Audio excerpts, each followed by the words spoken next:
ESPN Baton Rouge and 1130 The Tiger. Alongside Jacob Hester, here's Charles Hanagriff.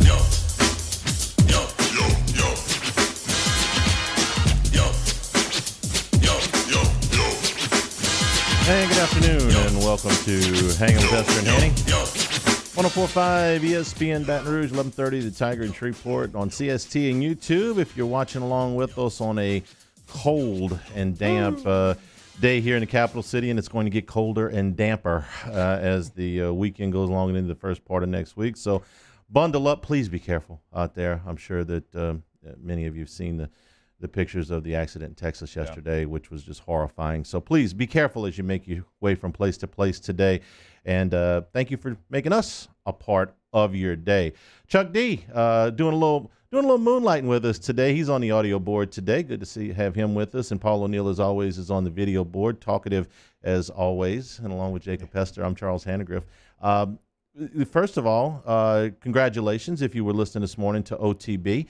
You know that Jake is moving to the mornings to pair with T-Bob for off the bench from 7 until 10. So congratulations. I understand you guys had a good time this morning. Yeah, I appreciate that.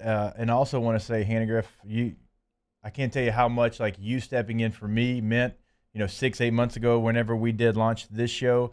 You brought stability to me that I much needed, your institution here in Baton Rouge Sports Radio. So like our time together has been fantastic. Hopefully you'll allow me to just come check in every once in a while. We're here from noon to 3 every day. Okay. I will be here to bug you. I'll yo from the hallways and just make sure you know. Well, I appreciate that. And likewise, I've enjoyed working with you in the last 7.5 months. And I know you guys are going to do great together in the morning. So looking forward to that launch a week from today. So you and I still got a few days left together.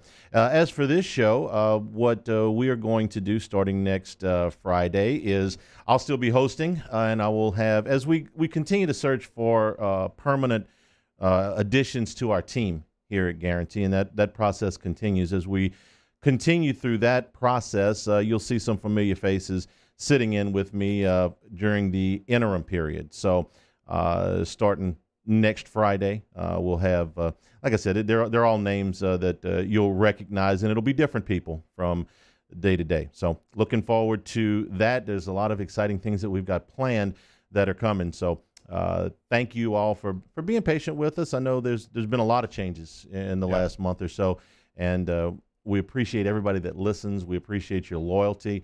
And we're working through some things to ensure that we give you the best possible programming that we can. And so with that, we move into the news of the day. We got some stuff from Pulmonary that we're going to have here in a little bit. We're a week away from opening day for LSU baseball. We're also going to touch on some LSU football stuff today. But we start with a national story, and it's a national story, I think, but it's semi-local, if you will.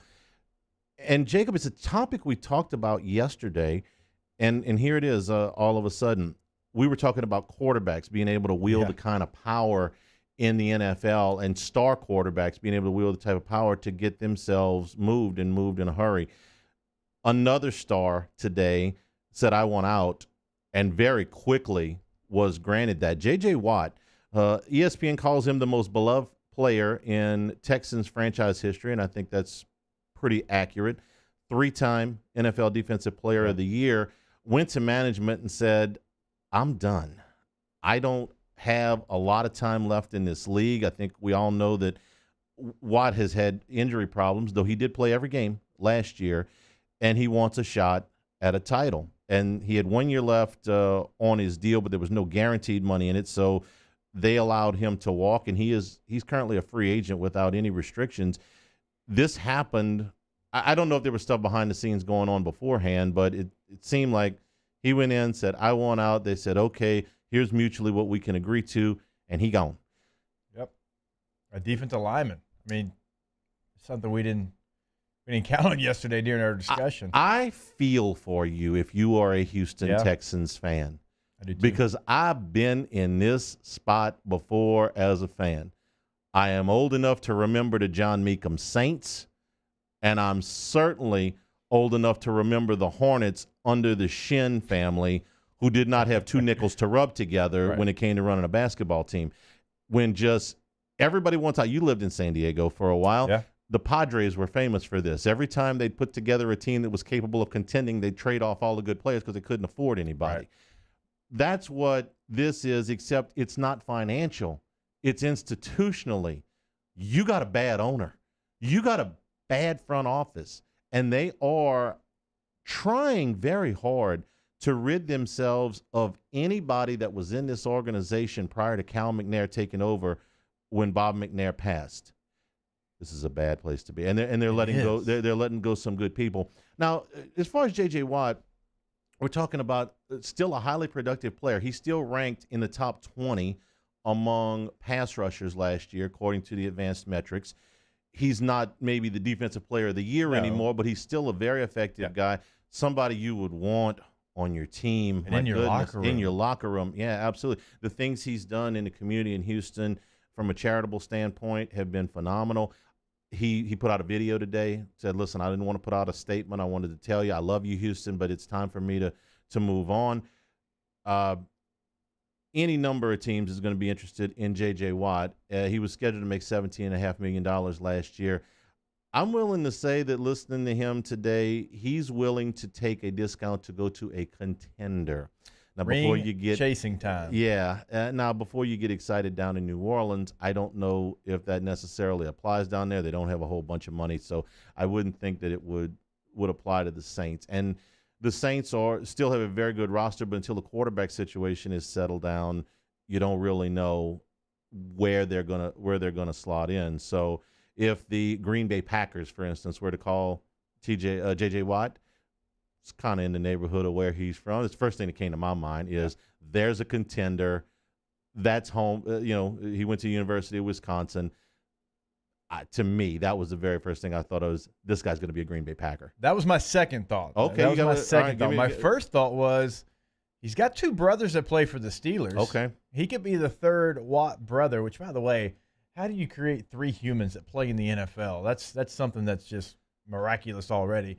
But he has a chance to go with his brothers. Now, Pittsburgh's in that area of playoff contender and playoff team. I don't know if they're a championship team. They have some holes offensively on that team. Got another one created today with our other story out of the day. But that would be something that obviously you'd be intrigued by playing, with your two younger brothers. That's something I don't. Has that ever happened in professional sports? Three brothers on the same. No, I can't remember that. In fact, I can't remember that in any sport save the Boones, and I think that was a pair of brothers playing for their dad. Yeah. I think Brett and Aaron played, and when Bob was a manager with Texas. God, Brett Boone had the largest forearms I've ever seen. The Boone family played and managed in Major League Baseball for better than 3 decades. So I want to say there might have been a time where the brothers played for dad, but 3 brothers on the same team.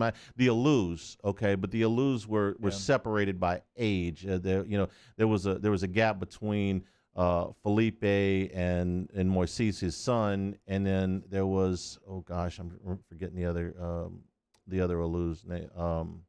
I think I get the Alous and the Alomars all mixed up. Right. I mean, there's so many talented people that I just kind of forget. But brothers. No, that would be such a unique. And it's a team that's not far away from being a championship-ish team. Well, a lot like New Orleans, they've got at least somewhat of a question mark at quarterback, not knowing if Roethlisberger is going to come back or not. Now, unlike New Orleans, the lean is that Ben will come back and that he will readjust his contract because they take a massive cap hit with him this year that they don't want to endure. Whereas in New Orleans, we're all but we've got everything but the announcement that Drew Brees is going to retire. So we'll see. I just think it popped up on my screen this morning. I'm like, this is exactly what we were talking about yesterday. This is the NFL now.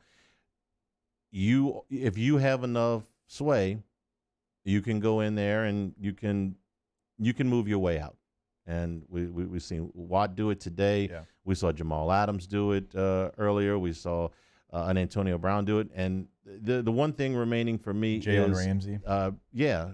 Matthew Stafford, maybe more of a mutual thing with the Lions. But the only thing that we're going to see now, I think the one question that remains unanswered is, can a star quarterback under contract force his way out? Because teams are they'd rather chug sour milk than let go of a bona fide starting quarterback, much less an ace starting quarterback like a Rodgers or a Wilson or a Watson or a Prescott. They're not going to move those guys out unless the compensation is so overworldly. Right. I was surprised and I know how much the salary was here with Watt. I'm surprised they didn't get something. Like somebody didn't say, we'll give you this for J.J. Watt. That surprised me because he's a guy, and I realize $17.5 million is a lot, and when you're talking about where the salary cap sits right now, but this is someone that can help your team, and he's still got some juice left in the tank. You couldn't get anything. Did he have a no trade? I'm not certain about that. If he wanted out, I'm sure he would agree to certain teams, but right, there have been limited teams that could have pulled it off. Yeah, in other words, you can trade me, but you ain't trading me to Denver. Yeah. Okay, I mean, come on. I'm not going to Atlanta. Forget that. I've got to have some control over where I go. We're brought to you by Richard's Honda, home of the warm and fuzzy feel, and Hangin' with Hester and Hanny, 104.5 ESPN Baton Rouge. Hangin' with Hester and Hanny. In times of need, get a full list of phone numbers, websites, and other important emergency information on the Demco Stormwatch page at 1045ESPN.com. At All-Star Toyota, you get it all. If you're in the market for an all-new Toyota vehicle, come see our friendly and knowledgeable sales team at All-Star Toyota. Located in Baton Rouge at the corner of Airline and Goodwood, we've been serving our community since 2005 by offering a large selection of new Toyota cars, trucks, and SUVs. Get behind the wheel of your dream car and take a test drive at All-Star Toyota today.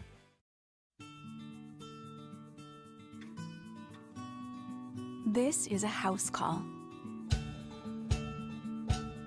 This is a follow-up appointment. This is a diabetes checkup. This isn't just more convenient care, it's more advanced care. This is innovating healthcare at Louisiana's #1 hospital, Auctioner. Can you feel it? Spring is almost here, and if you got a new boat for Christmas or you just want to take your boat to a new level, you want front-to-back boat service, HD displays, live sonar that show the fish before you cast, trolling motors. At Front to Back, they got not one, but 2 NMEA certified techs for all of your marine electronic needs. How does a brand new speaker system sound? Well, guess what? They do that too. So call 225-928-9644 or go to Front to Back Boat Service. Hey guys, this is Ryan Terrio with Mercedes-Benz of Baton Rouge, and you've got to come see us for the New Year's Certified Pre-Owned event. CPO vehicles come with an unlimited mileage warranty, and right now we're offering a 2-month payment credit up to $1,500, as well as 1.99% for 36 months on all eligible models. Check them out at mbobr.com or go see my guys Nick and Hess to take your new year up a gear. See dealer for complete details and exclusions. Qualified customers only. Subject to credit approval by NBFS. Must take delivery by March 1st. 2021. Are you a licensed contractor? There's lots of good contractors in Louisiana doing work the right way, but unfortunately, too many unlicensed contractors are working outside the licensing requirements. Working as a contractor in Louisiana requires a license for the company doing the work. The Louisiana State Licensing Board for Contractors wants to help you get licensed to allow you to conduct work legally. It's not difficult to get the license. We can help you. Go to lacontractor.org for more information. Licensed contractors, it's the law. 50 years ago on Easter Sunday, Breck's Baton Rouge Zoo proudly opened our doors, and we've been hopping ever since. 5 decades of connecting people with animals, teaching our community about the problems facing wildlife and how we can help, and working with zoos across the world to protect endangered species. Today, our future is taking flight by stretching the possibilities of what your zoo can become, while we keep it fun and affordable for everyone. Thanks for coming along. I've been doing business with Luba for 25 years. They're dependable, trustworthy. It's just the attention to detail with our clients. Our folks have years and years of experience. They're highly trained professionals. But many companies have that asset. What I'd like to think makes Luba a bit different is that we use those talents in a way that truly is dedicated to serving the needs of the folks who depend on us.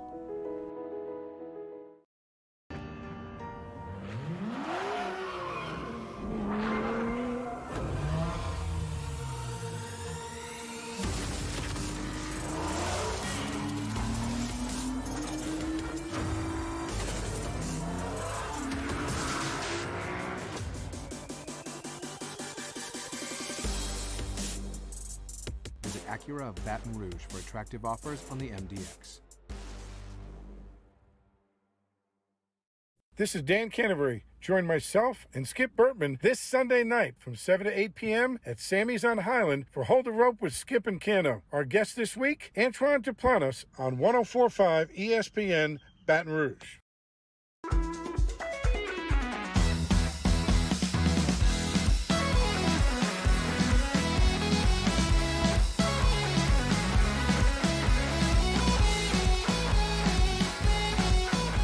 Hangin with Hester and Hanny on 104.5 ESPN Baton Rouge and 1130 The Tiger. We are brought to you by Smalls Sliders on a Friday. Slide on through. You know, it's going to be a cold weekend, so get you some hot, delicious sliders from Smalls, East Boyd at Nicholson, just right off the LSU campus. Get great fries and a shake, if you dare. Hey, I know it's cold outside. Shakes are good even when it's cold. They are. And so are ices. Like, that's typically like when I crave an icy, which is odd, but I do. Like, I want an icy when it's cold. And you know me, I drink coffee in all weather. So don't let the weather take you away from the delicious shakes, fries, sliders, and don't forget about the ices. That's all at Small Sliders, East Boyd at Nicholson. The other story in the NFL today was the retirement of two guys that you actually played against a number of times, both in college and in the NFL. The Pouncey brothers are announcing their retirement. Marquise with the Steelers, and Mike, who was with the Chargers, spent a lot of his career with the Dolphins, but is now was with the Chargers. They were drafted a year apart and 3 spots apart. Mike went 15th. Marquise went 18th. One of them made 4 Pro Bowls. One of them made 9 Pro Bowls. These guys can play. They were at Florida. They can talk that talk too. Yeah, they are trash talking. I'm ready to hear a Pouncey story because Marquise had gotten really close with Ben Roethlisberger. He got there in 2010, so he spent the better part of a decade snapping the ball to Big Ben. And when they lost a playoff game, you saw them basically slumped over and. There were tears, and you could tell it was the end.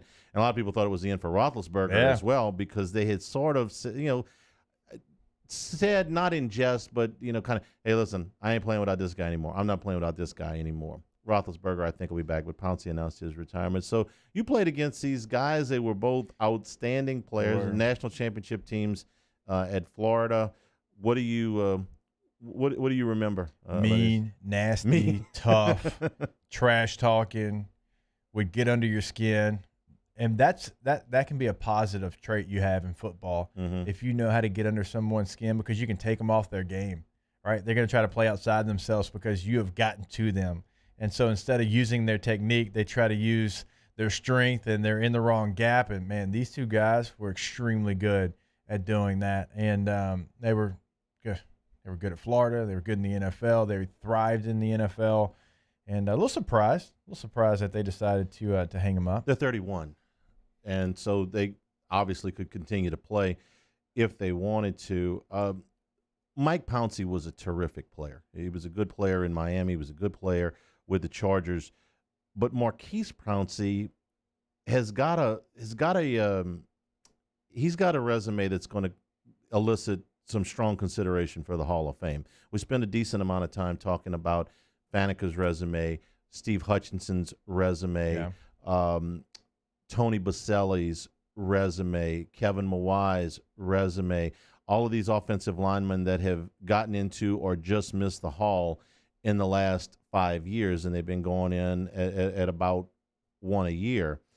You look at Marquise Pouncey's resume, and it compares very favorably when you talk about Pro Bowls and first-team All-Pros and he was on the all-decade team for the 2010s. And that was one of the things that was right up at the top of Faneca's resume was, hey, look, he was on the all-decade team. Right. 9 Pro Bowls. It's the same amount as Faneca. 3 first-team All-Pros. That's 1 less than Faneca. He was a 2-time second-team All-Pro, which puts him right about where Mawai, if you want to talk about first and second teams, Right. it's very, very close with these other guys that either got in or just close. In fact, it's way more than Baselli, who we keep talking about was great, but for a shorter period of time. The all-decade team, he was on the all-rookie team. This guy was a fantastic player. Now, he missed out on playing in the Super Bowl because he was hurt the year that the Steelers lost. That was his rookie year, the year that the Steelers lost to the Packers, but he was on a Super Bowl roster. Now, they didn't win, but he was on that team. He was the center the whole way. And, man, if I had remembered that, the record of teams losing their starting center in the next game is not good. Not good. And they lost Marquise Pouncey in the AFC Championship game that year, and we're without him for the Super Bowl. It's such an important position, Hanny, that nobody gives the proper credit to. Like, they really don't. Like, I'm talking about all of us. Like, we kind of like, oh, he'll play center. Some people even think it's like, it's the weakest offensive lineman, put him at center. Man, there is so much to that position when you're talking about declaring who the mic is, and that sets really the entire blitz protection and where the offensive line's sliding to and where the back – like, think about that. Like, the center, with who he's pointing the mic declaration, is telling the running back who he's got in protection. I mean, so you're talking about different levels that he has to kind of control. And I love having a guy that is just an ace kicker and a guy that's smart in that position because they do so much. Even a guy, okay – like Brett Helms at LSU. Nobody talks about Brett Helms at LSU. Brett Helms was one of, if not the biggest piece to us winning a national title. That guy was kind of like the glue, and the center position never really gets its fair due. This guy was, he was tough to go against. Well, to your point, how many centers do you think in the Super Bowl era, so we're going back 55 years, how many centers have made the Hall of Fame that played at any point in the Super Bowl era? So in the last 55 years. 5. Did you just guess? Yes. That's a good guess. It's 5. I wanted to say 4 really bad. Mawai made number 5. Mike Webster, long time, the late Mike Webster, longtime Pittsburgh Steeler, was on Dawson? all of their. Dermody Dawson is 2. Dwight Stevenson, who played for the Steelers until 2000. Dwight Stevenson, who was terrific for the Miami Dolphins. And Kevin Mawai. And Jim Longer was the 5th one who also played for the Dolphins in the 70s. That's it. That's the list. There's some guys from the pre-Super Bowl era, like 2 or 3 more. But that's it. That's the whole list. And like I said, you look at Pouncey's resume, it's got a lot of similarities to what Mawai's did. He's going to be have to wait too long. I mean, he's going to be an interesting debate when he comes up, because a lot of the numbers. And I had never dug into his. I mean, I knew who he was and know how good of a player he was, but did I think, that guy's a Hall of Famer? I was like, I don't know. Let me look. Yeah, maybe so. I'm in that conversation. Absolutely. There's nothing on his resume that you would look at and say this guy doesn't deserve very, very serious conversation for the Hall of Fame. Today's the Brothers Show. The Watts, Pounceys. Yeah, so let me go ahead and correct all of my mistakes from the first segment. The Alou brothers, it turned out there were 3 that played in the same outfield for the Giants. This is probably back in the late 60s or early 70s, so I missed out on that one. So sorry. Sorry about that. That was of the brothers in the first one, and I made one other mistake in the first hour. I'll think of it in a second. But the Holiday brothers in the NBA. 3 brothers playing at the same time. Right. Who we said somebody else during the break. That Giannis has 2 brothers playing. Yeah, but one of them's in the G League, I think. Is that he's been up and down in the NBA? Ish. Okay, right. I remember when the Lakers signed. Is it the Lakers that signed him, trying to get hey, come hey, play over here. You're gonna be a free agent, right? And also, the other mistake I made in the first segment was I called Chuck P. Chuck D because I wanted to grant him many millions of dollars. So I apologize. I still love you, Hanny. It's fine. I've shorted you some money. It's just sorry about that. We are brought to you by Small Sliders. Delicious sliders, fries, and shakes. If you head on over Eastboard at Nicholson, with the weather being what it's going to be, let me guess, the boys are going to have to spend a little bit more time inside this weekend than they want. Hanny, and it's Mardi Gras break. I forgot about that since Mardi Gras is certainly not I'm going to be making multiple trips. Okay. Which is fine. Because the 12-passenger van can make it through the drive-thru. And remember, party trays are available. That's good to know for this weekend. Small Sliders and just off the LSU campus, Eastboard at Nicholson. Hanging with Hester and Hanny, 104.5 ESPN Baton Rouge. Hanging with Hester and Hanny. So I get it. Right now, with the weather as cold as it is, you're probably not thinking about mowing grass, but it's closer than you think. And don't fight the old mower again this year. Don't drag it through another season. Go to Gotro's Outdoor Power today. Check out the full line of Hustler mowers that they offer. And it's for professionals as well as homeowners because the deck sizes go all the way from 34 to 104 inches. Prices start at only $22.99. And Gotro's offering 0% on-site financing and free delivery of your new mower. Louisiana's #1 Hustler dealer. The website hustlerztrs.com is where you can shop that full inventory. Hanny just mentioned it. Yeah, we know there's 2 great locations locally, Baton Rouge and Gonzales. Go check out those showrooms. But do not forget free delivery across the state of Louisiana. You're going to find something that you absolutely need, commercial or residential-wise. They've got you covered. The website for them is GotrosOutdoorPower.com. That's Gotros. We make it easy. Off the Bench, Hanging with Hester and Hanny. After further review and more are all live daily on the 104.5 ESPN Baton Rouge YouTube channel. Subscribe now to interact with us inside the live chat driven by Bayou Ford. During these challenging times, we know your healthcare needs don't stop.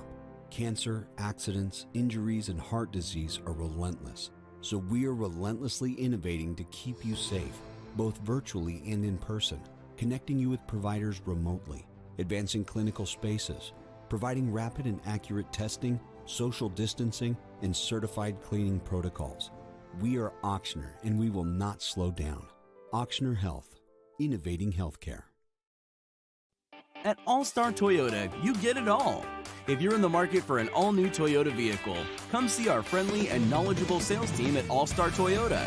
Located in Baton Rouge at the corner of Airline and Goodwood, we've been serving our community since 2005 by offering a large selection of new Toyota cars, trucks, and SUVs. Get behind the wheel of your dream car and take a test drive at All-Star Toyota today. ServiceMaster Elite create clean, disinfected work environments. As a local business, we take pride in serving the New Orleans and Baton Rouge areas. Our cleaning protocols follow CDC and OSHA standards for healthcare settings, offices, senior living, restaurants, and industrial plants. Contact ServiceMaster Elite to get your operation ready for reopening with germ disinfection cleaning. ServiceMaster Elite, the trusted choice in professional cleaning since 1996. Gulf Coast Office Products is a nationally recognized Savin office equipment dealer based right here in Louisiana. Over 100 employees strong, Gulf Coast has the boots on the ground to support all vertical markets from education, engineering, legal, and finance. With the latest in office technology from desktop to production segment units, Gulf Coast and Savin have the perfect fit for you. Call 225-756-2644. That's 756-2644 for Gulf Coast Office Products. Can you feel it? Spring is almost here, and if you got a new boat for Christmas or you just want to take your boat to a new level, you want front-to-back boat service, HD displays, live sonar that show the fish before you cast, trolling motors. At front to back, they got not 1, but 2 NMEA certified techs for all of your marine electronic needs. How does a brand new speaker system sound? Well, guess what? They do that too. So call 225-928-9644 or go to front to back boat service. Hey guys, this is Ryan Terrio with Mercedes-Benz of Baton Rouge, and you've got to come see us for the New Year's Certified Pre-Owned event. CPO vehicles come with an unlimited mileage warranty, and right now we're offering a 2-month payment credit up to $1,500, as well as 1.99% for 36 months on all eligible models. Check them out at mbobr.com or go see my guys Nick and Hess to take your new year up a gear. See dealer for complete details and exclusions. Qualified customers only, subject to credit approval by NBFS. Must take delivery by March 1st. Coming up on Monday's Off the Bench with Hester and T-Bob. Did LSU basketball finally get their first big signature win? Plus, did the Pelicans manage to right the ship? How did LSU gym fare in their battle of 1 versus 2? And we give you our weekend winners. Off the Bench, 104.5 ESPN.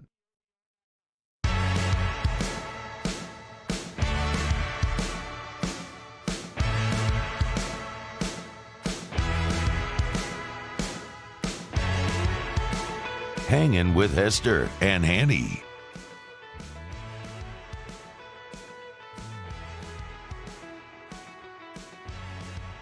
Hangin with Hester and Hanny on 104.5 ESPN Baton Rouge and 1130 The Tiger. Now we're brought to you by Small Sliders. Slide on through for delicious sliders, fries, and shakes here this weekend. Nicholson at East Boyd, just right off the LSU campus. Join us now from LSU Media is Cody Worsham as Tigers get ready for Tennessee tomorrow in a game that could go a long way towards cementing LSU into the NCAA tournament. Cody, good afternoon. How are you? I'm good. I'm not far from Small Sliders. Hey, guys, sorry, I've got some, double audio going right now.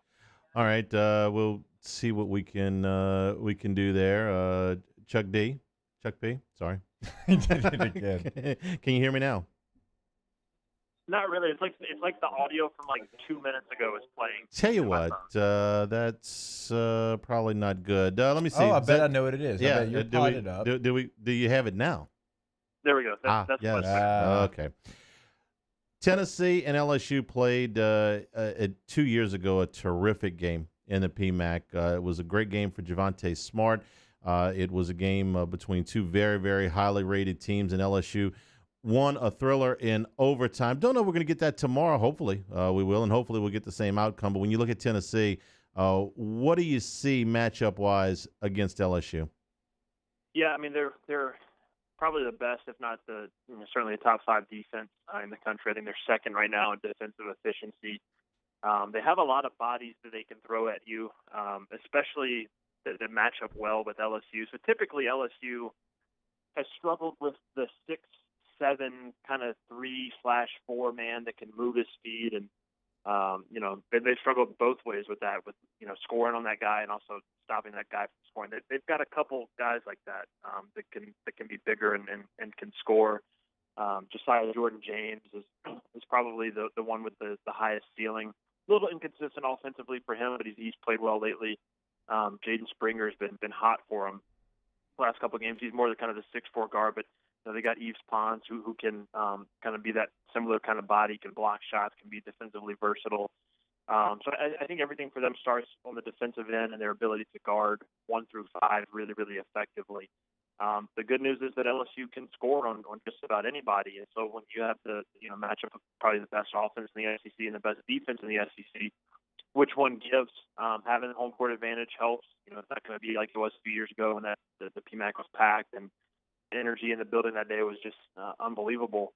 But the however many thousand fans can be there tomorrow, hopefully they kind of magnify themselves, to a 3 or 4x factor and kind of give LSU that advantage. They're going to need it. Tennessee's really good and playing well lately, and it's going to be a tough matchup. Yeah, you're right about Tennessee. It can kind of be a different score every night for them, Cody. And Springer was the guy last time out, but nobody averages over 12 points for this Tennessee team. You've got a lot of guys, kind of like Alabama. They average between 8 and 12 points. It's kind of the entire starting lineup. And when you have a team like that, how do you think LSU will try to defend those guys, knowing they don't have this elite, I'm going to go get 20 a night type of guy, but everybody on the floor can score? Yeah, they've got 7 guys that average 9 points a game or more, which is crazy, crazy balance. I think it hopefully favors LSU because of the way that LSU in a man switches everything. All 5 of those guys are going to have to be on alert. I've kind of said this a couple times in different spots, so hopefully I don't sound like a broken record. But when you play that switching man-to-man defense, you really have to maintain that mental accountability for whoever you're guarding. It can't just be, I've got Springer or I've got Keon Johnson or I've got Fulkerson. There's got to be a real accountability for, I've got this guy right now, I've got to shut him down. And so it poses a challenge because you can't really just cut off one head of the snake and take care of their offense. They've got guys from different places that can hurt you, but hopefully that keeps LSU honest and not over-focused defensively in one place. If Will Wade has I won't even call it an Achilles heel necessarily, but there's been times in the past where when they've prepared for a team, they've almost over-scouted a player and said, we're going to completely take away this guy, and then somebody else pops up and beats you. I don't think you can do that with Tennessee. I don't think you can over-scout one particular player. They can all hurt you on any given night, so you've got to be honest with all of them. Cody Worsham is our guest. Cody, it would be easy to look at the game against Mississippi State and attribute all of the offensive improvement to the return of Darius Days, or maybe you could even say, well, Mississippi State's just sort of a middle-of-the-road team. But I went back and watched a little bit more of that game, and there was so much more offensive spacing. There was so much better ball movement. And the fact that they had a whole week to prepare for it makes me wonder if maybe Will Wade didn't do what is the equivalent of a mini camp and say, guys, what we've been doing has not been the most efficient thing we can do, and we need to start moving the basketball better. I wonder if we're going to see more of that against Tennessee, and this is a sign of where Wade is trying to point this team as we get to the postseason. Yeah, Charles, I think your instincts are exactly right there. Now, one thing, Mississippi State, when you look at their defense, very, very good defense on the season. One area they've struggled is that their defensive assist rate, I guess you could call it, is pretty high. They give up a lot of assists. So LSU took advantage of that. It's a credit to them. I went back and I was listening to Will Wade's radio show from Monday. I listened to it after the game, and he talked about a couple things that kind of stood out in retrospect after you watched the game. One was ball movement. They really, really emphasized ball movement offensively in the days before that game. And you could see that against Mississippi State. I mean, Cam Thomas had 4 assists. That was a season high for him. Javonte had 11. Season high for him. They were making the extra pass, moving the ball better. This team can score on anybody. They can score on anybody when they play one-on-one and don't pass the ball at all. They can score on anybody when they move the ball. There's just a difference in threat and in style. And it goes from being a very good offense, because they play one-on-one, they got a bunch of guys that can score one-on-one, to an elite and almost unstoppable offense when it's moving, the ball's popping, the screens are hitting, guys are cutting hard. And, part of that was personnel, too. As you mentioned, Days was there. That opens up so much in spacing. He's the best screener they have by far, not even close. But a guy like Andre Hyatt came in, and he moves without the ball. He knows where to be. He makes cuts. He had a nice backdoor cut for a layup early in the second half when LSU kind of put the game to bed. It was a combination of, I think, instruction in practice, but also the guys they had out there. So I'm curious to see, does Hyatt stay in the starting lineup? I'm sure he does. Why fix it if it isn't broke? But, if you work in a Milwaukee Wilkinson, or you work in I don't know if Sharif's going to be available or not, but as you kind of integrate some of these guys back in, can you maintain that level? They have to. That against a defense this good, you can get away with the one-on-one stuff against a mediocre defense. You can get away with the one-on-one stuff against even a good defense. But this is a great defense, and you're going to have that ball movement, that unselfishness, that extra pass, that crispness offensively that you saw against Mississippi State. All right, Cody, so I know that the Ole Miss win on the road and the Arkansas home win are starting to look better. They're starting to really help you out in the ratings there. But do you think that LSU needs a win like against the Tennessee to be able to hang their hat on that as it comes to resume time? Probably. I think they can get into the NCAA tournament without it, but it's going to make for a little bit of a nervous time on the bubble. I'm kind of looking at some of the numbers right now. I haven't looked at the latest net. Last I saw, they were 33. They probably moved up a little bit because of the success of Arkansas and Ole Miss, as you mentioned. They're 29 in KenPom right now. They're up 13 spots from just a couple of days ago because of not only their win over Mississippi State, but some of the help around them. But I still think you need that quality win, one, to feel more comfortable, to not be on that bubble, to be more comfortably in. But two, the seeding is going to matter. Seeding matters every year. Matchups matter every year. This is an LSU team that matched up against the right team can beat a really, really good team, but matched up against the wrong team can struggle with a team that's not quite as good. So, yeah, I think you need that really good quad one win, because that Arkansas win may not stay a quad one win. That Ole Miss win may not stay a quad one win. This one against Tennessee, I think, is probably going to stay a quad one win if you can get it. And by the time March rolls around, you're going to need every one you can get. Cody, you got a good definition of a diehard fan, because I got one. There was an example last night. Kudos to the 200 or so people that went out to Tiger Park and braved the elements to watch LSU open the softball season. I mean, I know Beth's got a great team out there, and I'm looking forward to watching. But, man, you go out on opening night in the cold and the slush and a weather delay, and you hang in there. And they had, I was told, 200 fans out. Hats off to you. That's a diehard fan. Yeah, that's bona fide right there. You know, it's been tough for these spring sports because they barely got started last year, and then they shut it down. And so, you know, I think for softball it was over 300 days since they last played. For baseball, it's going to be over 300 days. It's almost a full year for baseball. So it's, you know, that's one, a credit to the fans, but two, a credit to the programs for the interest they generate and just sort of they deserve it. I feel bad for the softball program because having been off for so long, they deserve kind of a grand opening weekend. And to have to battle the weather we're dealing with this weekend is unfortunate. But that softball program, you know, not only is it an excellent program, Coach Crain is doing a great job, and they're going to be great this season, but they have some really, really passionate fans that really, really stick with that program, and the type that show up in that kind of weather and the type that have been to every game for 10 years. I mean, it's real dedication, and that program deserves it. They're going to be really good this year. Good start for them last night. Shelby Sunseri is unbelievable. I mean, two-way players don't come around often like her, so it's exciting for that program. They deserve it. What do you mean she had a great night? All she did was pitch 6 shutout innings, hit a home run and a triple. I mean, it's a typical day. Just another walk in the park, Charles. Typical day for Babe Ruth. Nothing to it. Cody, enjoy the weekend. I'm sorry. Sorry, Hanny. I do have one more. Friday Night Heights, number 1 versus number 2. I would have missed this. LSU gymnastics. Oh, no, gymnastics. I thought you were going soccer. I thought you were going soccer. No, taking on Florida. A big night inside the PMAC as well, Cody.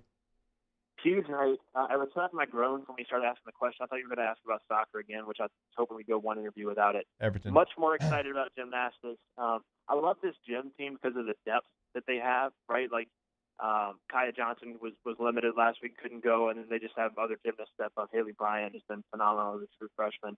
Feels like they're strong in every spot, you know, not just 1 through 5, but even deeper beyond that. So huge matchup with Florida tonight. Every time LSU and Florida go at it, it's exciting. I expect nothing different.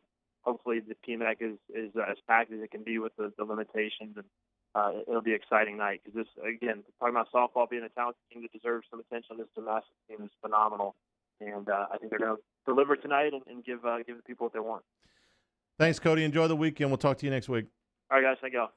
We're brought to you by Smalls Sliders on East Boyd at Nicholson, just right off the LSU campus, going into or out of the gymnastics or the softball. Stop in, drive through, slide on through for freshly made sliders and fries and shakes all weekend long.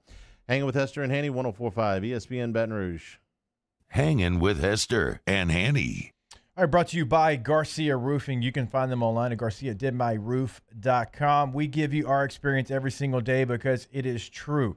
When you say free roof inspection, that doesn't mean we're going to charge you $85, $100 just to come out and look at something that potentially could be a problem. No, it means free. And that small problem, remember, it can be a large problem. It can be a small, quick fix as well. Garcia Roofing can handle all of that. Go to the website, garciadidmyroof.com. Right there in the top right corner of the website, click on free roof inspection because they're going to give you everything you need, including an itemized list of exactly what it's going to take. Yeah, you can always get that free inspection. How do you know if you need it? Well, if your roof's between 20 and 25 years old, if you can see any kind of cracking or blistering on your shingles, if they're missing or torn or damaged. Obviously, if you got a leak, you certainly know. But they will tell you for sure exactly what you're dealing with. And, of course, that is a free inspection. Your trusted home improvement experts in Baton Rouge, New Orleans, on the North Shore, Lafayette, and Lake Charles. Roof now and pay later. Online, it's garciadidmyroof.com. Our listeners fire off their opinions on the jimsfirearms.net hotline at 499-1045. Keep listening for your next chance to shoot us your thoughts with the jimsfirearms.net hotline on 104.5 ESPN Baton Rouge. Gulf Coast Office Products is a nationally recognized Savin office equipment dealer based right here in Louisiana. Over 100 employees strong, Gulf Coast has the boots on the ground to support all vertical markets, from education, engineering, legal, and finance. With the latest in office technology, from desktop to production segment units, Gulf Coast and Savin have the perfect fit for you. Call 225-756-2644. That's 756-2644 for Gulf Coast office products. Have you been issued a ticket for texting, speeding, or other traffic violations? Have you made a mistake? We all have. You're not a bad person. Call the law offices of O.C. Brown at 225-343-1111 or connect with us online at ocbrown.com. This isn't just another day. It's so much more. Kelly's life was put on hold when her auctioneer primary care doctor discovered a rare blood disorder. Her doctor connected her to an auctioneer care team of cancer, heart, and kidney specialists. With multiple primary care locations around Baton Rouge, same-day appointments, and online scheduling, we're relentless about keeping you healthy. Auctioneer Baton Rouge, innovating healthcare for Kelly.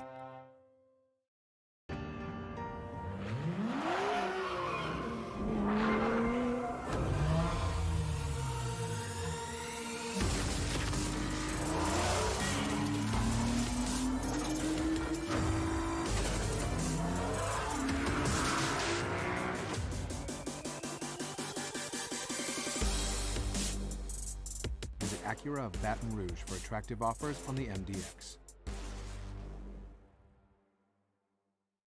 50 years ago on Easter Sunday, Breck's Baton Rouge Zoo proudly opened our doors, and we've been hopping ever since. 5 decades of connecting people with animals, teaching our community about the problems facing wildlife and how we can help, and working with zoos across the world to protect endangered species. Today, our future is taking flight by stretching the possibilities of what your zoo can become, while we keep it fun and affordable for everyone. Thanks for coming along.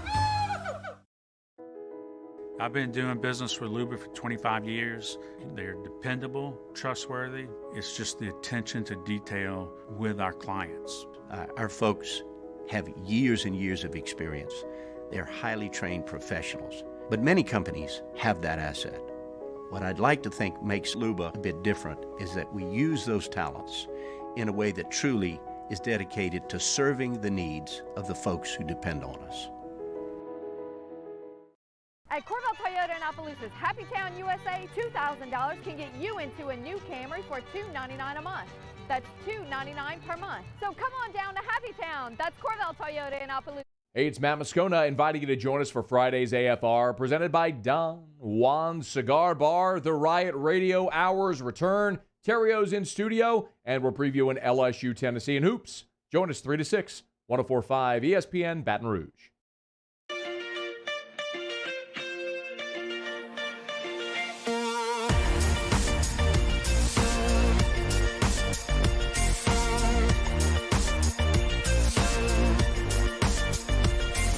Hangin with Hester and Hanny on 104.5 ESPN Baton Rouge and 1130 The Tiger. We promised to touch on a little LSU football. It's a interview that Ed Ogeron did earlier this week with Bobby Hebert down on WWL. They're giving an update on Miles Brennan. And I'd love to sit in with Coach O and Bobby Hebert, just in like a side room. Are you kidding me? That would be amazing. Well, there's a story that Gordy likes to tell about the introduction that Bobby did on Ed Ogeron Day down the Bayou when they were that championship high school team, and it was Coach O Day and all that stuff. Yeah.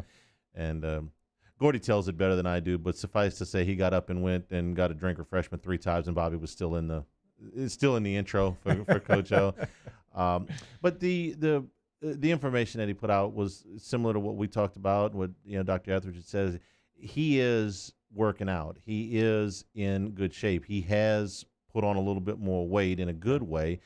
And as we march towards whenever spring is going to start, let's say that's going to be sometime next month, he's a full participant in stuff that is walkthroughs, or like you said, football school without football. So you tell me what he's going through right now in an attempt to have himself ready for spring. So I'm sure that he wants to be involved in everything. And I saw him for a quick second the other day. It wasn't long, and you can't tell. And look, I hate having to talk about Miles Brennan's weight and the Slim Reaper and the whole deal. He's not really anymore, though, right? No, he looks different, and even more so than he did when he was playing last year. And he looks like he's ready to go.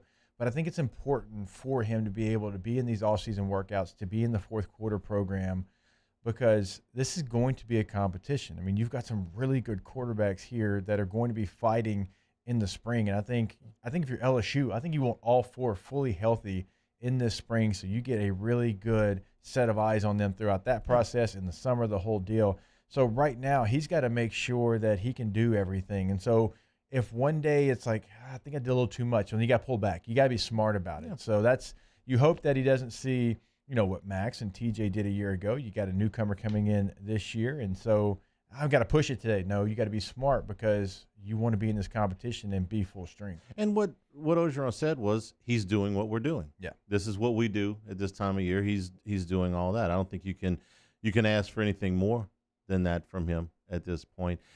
But of course, nobody can see this. This all happens inside the facility. We're at that point in the year. We never see him at this time. So I thought it was reassuring that, indeed, yeah, he's in pretty good shape. So what do you imagine? You are Jake Peets, and you go out to the first practice, and you got Miles Brennan, who started some games, and you got Max Johnson, who started some games, and TJ Finley, who started some games, and you got a true freshman who's really supposed to still be in high school at this point in his life, and blah damn. What do you do? How does that first practice go? I think you're extremely happy about it. I think you're like, oh yes, I've got options. But I will say, being out there just a couple minutes the other day, energy from him, Jake Peets. Mm-hmm. If I heard one voice, it was his throughout the entire field there. So he brings the energy. He's got a young core, a young group. Because even if Miles was the guy, I still consider Miles young-ish because of his playing experience. And so he's got a group that he can mold, right? They haven't been set in their ways for 3 years with this certain thing. No, he's going to kind of be able to mold them into what he saw them do well and what he wants them to do as well. So just from the other day, he's pretty excited about the opportunity. That's good. I mean, that was one of the big ideas, that you inject some youth into the coaching staff, and that would be a positive thing. I think there's going to be a lot of teaching in this spring. I mean, there's a lot of teaching in every spring, but when you have new voices to listen to, it's even if they say a lot of the same things that the old staff did. If you get the same message but you get it from a different voice, it doesn't that kind of freshen things up a little bit? It does, and it's not a fault to the person who's been there a long time, but that's almost in everything. Like, you get something new, you get a fresh voice and whatever, and even if it's your superior, it's like, man, I thought I had it good last time, but man, you're the best thing ever. That's new. When somebody tells you that you're doing something wrong, and you go, that's the same thing my dad told me. Then all of a sudden, but I didn't listen to Dad. I'll listen to you. It's got maybe a little bit more. So, how would you like to see them handle the spring reps, rotation? Do you have? Because you have to make sure, and it sounds easy, like, oh, we'll just split it up. But you want to make sure that you give A, B, and C the same amount of reps with A, B, and C out there, right? You have the A group, the B group, the C group, and everybody kind of works with each other to see kind of how everybody reacts together. I'm always more worried about rep distribution in the fall than I am the spring, because in the fall you're getting ready for a game. There's benchmarks in the fall schedule that I always kind of go by. That first week you can get everybody acclimated. In that second scrimmage, you should start to see some separation. Your depth charts start to come together, and then by the third scrimmage, which a lot of times is one of the shorter ones, you get yourself in play. It used to be 10 days before the opener, but now it's closer to 2 weeks to the opener. You come out of that, you better know who you are, and then you game plan from there. In the spring, I'm not as concerned with any one guy getting a certain amount of reps. They all took very similar game reps a year ago. It won't bother me at all if they all take very similar first, second, or third team reps in the spring. Now, in the fall, it made me nervous that first year when he divided the reps between Joe Burrow and Miles Brennan right down the middle as long as he could. Yeah. And I know he lost 2 other quarterbacks in that camp, but I mean, he went to great lengths to make sure that was a 50-50 split. Right. And it concerned me a little bit because it's like, listen, neither one of these guys has played with this group. Burrow was an upperclassman, but he hadn't played with this group. It's like, at some point, don't you make a call and you start giving one guy the first team reps? As it turned out, that fear was unfounded. Everything worked out. This year, I think you let the spring play out. You divide the reps. I don't need one of them to get 60 or 70% of the reps. Divide them up as you see fit. In the fall, you're going to have to make some decisions, and I think you have to do that probably with one of the quarterbacks probably falls out of the rotation a week, 10 days into camp, and then after that second scrimmage, you get closer to naming a starter, and then by the third scrimmage, you know your guy and you get into game planning. Now, one of the things that I did notice, like every quarterback gets every rep. Like you're going to have one guy who's actually, going through it with the ball, but the other 3 are still doing the same footwork, going through the same reads. So they're going to make sure they get every rep because every quarterback's doing every rep. It cracks me up that we've learned how to play football without a football. We have. Yeah. Things we learned in COVID. The more you know. Hour number 2, we're brought to you by Small Sliders and Fries and great shakes as well. Eastboard at Nicholson 104.5. ESPN Baton Rouge. Hangin with Hester and Hanny. At All-Star Toyota, you get it all. If you're in the market for an all-new Toyota vehicle, come see our friendly and knowledgeable sales team at All-Star Toyota. Located in Baton Rouge at the corner of Airline and Goodwood, we've been serving our community since 2005 by offering a large selection of new Toyota cars, trucks, and SUVs. Get behind the wheel of your dream car and take a test drive at All-Star Toyota today.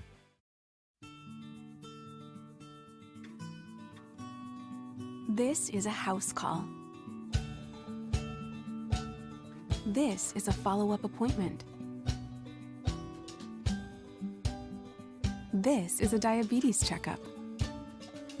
This isn't just more convenient care, it's more advanced care.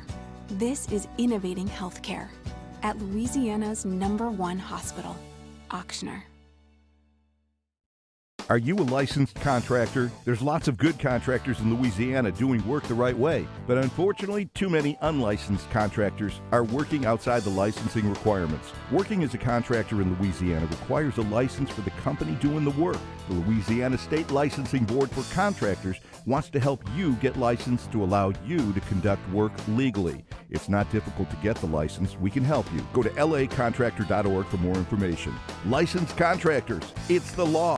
Gulf Coast Office Products is a nationally recognized Savin office equipment dealer based right here in Louisiana. Over 100 employees strong, Gulf Coast has the boots on the ground to support all vertical markets, from education, engineering, legal, and finance. With the latest in office technology, from desktop to production segment units, Gulf Coast and Savin have the perfect fit for you. Call 225-756-2644. That's 756-2644 for Gulf Coast Office Products. Hey guys, this is Ryan Terrio with Mercedes-Benz of Baton Rouge, and you've got to come see us for the New Year's Certified Pre-Owned event. CPO vehicles come with an unlimited mileage warranty, and right now we're offering a 2-month payment credit up to $1,500, as well as 1.99% for 36 months on all eligible models. Check them out at mbobr.com or go see my guys Nick and Hess to take your new year up a gear. See dealer for complete details and exclusions. Qualified customers only, subject to credit approval by NBFS. Must take delivery by March 1st, 2021. ServiceMaster Elite create clean, disinfected work environments. As a local business, we take pride in serving the New Orleans and Baton Rouge areas. Our cleaning protocols follow CDC and OSHA standards for healthcare settings, offices, senior living, restaurants, and industrial plants. Contact ServiceMaster Elite to get your operation ready for reopening with germ disinfection cleaning.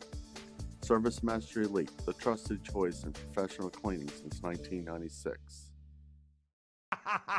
Can you feel it? Spring is almost here, and if you got a new boat for Christmas or you just want to take your boat to a new level, you want front-to-back boat service, HD displays, live sonar that show the fish before you cast, trolling motors. At front to back, they got not one, but 2 NMEA certified techs for all of your marine electronic needs. How does a brand new speaker system sound? Well, guess what? They do that too. So call 225-928-9644 or go to front to back boat service.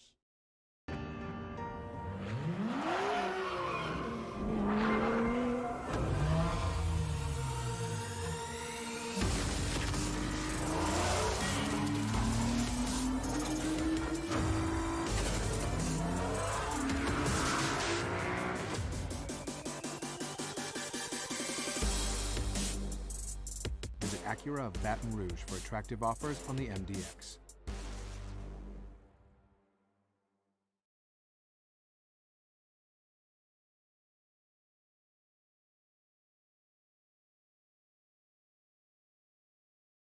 Callahan Injury Lawyers. Now, Hangin with Hester and Hanny with Jacob Hester and Charles Hanagriff. Hester and Hanny on 104.5 ESPN Baton Rouge and 1130 The Tiger. Alongside Jacob Hester, here's Charles Hanagriff.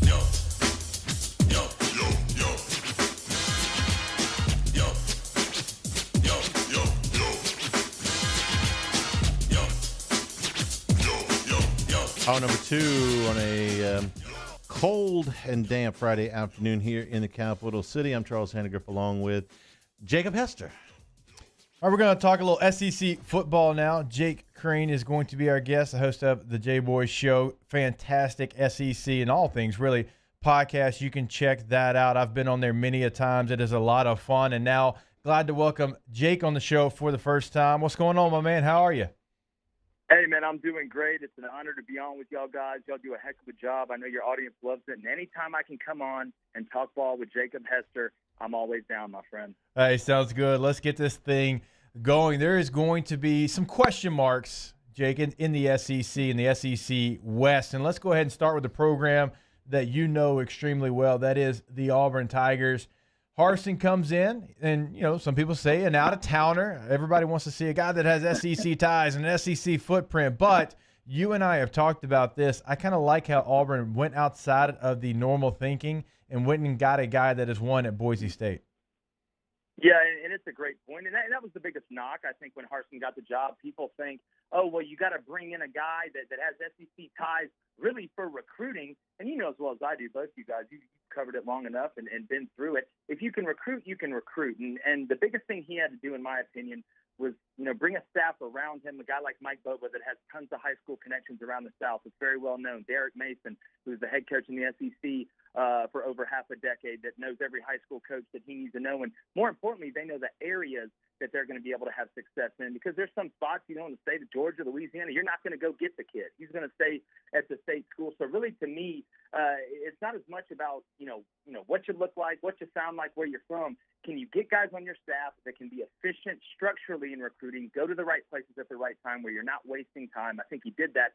But to be honest with you, when you look at this hire, I've never seen the Auburn fan base really as collectively behind the guy, because, and you said it, it was a breath of fresh air. You know, Auburn's pretty much been the good old boy network. They're going to go hire guys that are tight to the family or that are recommended by people that are tight to the family. And I got to give credit to athletic director Alan Green. He went outside the box and got a guy that he wanted, that has a plan, that is businesslike, that understands this isn't Star Wars. The rebellion's not going to beat the Death Star. To beat the Death Star that is Nick Saban, and you look at Georgia and what A&M's building, you have to build your own Death Star. And that's been the difference, I think, already structurally, putting people in the recruiting department and just all around, because it's a full-fledged effort. And we all know the game's not won on Saturday, it's won on signing day. Jake Crain is our guest. Jake, the number one question I would have where Harsin is concerned is, what is his influence going to be on Bo Nix? Well, you know, I think it's a great question, because you do have two quarterback gurus, two guys that played the position, Brian Harsin and Mike Bobo. If anybody can fix anybody, it's Mike Bobo. But something Auburn has to patch up is the offensive line, because it is a mix of Bo Nix leaving early, not being comfortable, not trusting, but it's also a combination of the offensive line not doing their job. So I think Mike Bobo is really going to emphasize, and everybody says it, and you got to take the coaching. If you're Bo Nix, you have to play this game through the pocket. But I think one way to counter that is you're going to start seeing Auburn go under center a little bit, as well as in the gun, to be able to mix up that launching point so those ends just can't pin their ears back on third and passing down and go try and blow up the tackle or go to their best move. You're going to see Auburn go under center, run some play action, maybe at a heavier personnel that'll slow that pass rush down, which should help Bo Nix in the pocket, because he's got all the arm talent, athleticism, instinct, touch, anticipation that you need. But he needs to be able to not only throw in the pocket, but escape up through the pocket, because that's typically where you're going to get your big runs. And his turnovers came outside the pocket. They really did, if you look at it. So I think it's going to be a combination. But Mike Bobo, he's a quarterback whisperer, and if anybody can fix him, they're going to need some transfers from the portal on the offensive line, in my opinion.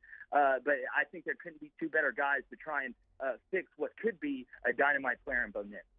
All right, now some other questions in the SEC West. Can Texas A&M continue to make strides? Can LSU get back to their winning ways with all the coordinator and coaching moves that they made? So how do you kind of view LSU from afar with the decisions they've made as far as their coaching staff? Well, I'll start with LSU and then go to A&M if you guys don't mind. I think Ed Orgeron went out and tried to hire a Joe Brady type again. You look at Jake Peets, he's exactly almost a clone of what Joe Brady was. I know they know each other. I think what you're going to get back, what LSU was missing last year, outside of all the opt-outs and Jamar Chase not playing, breaking in a new quarterback, obviously the defense struggled.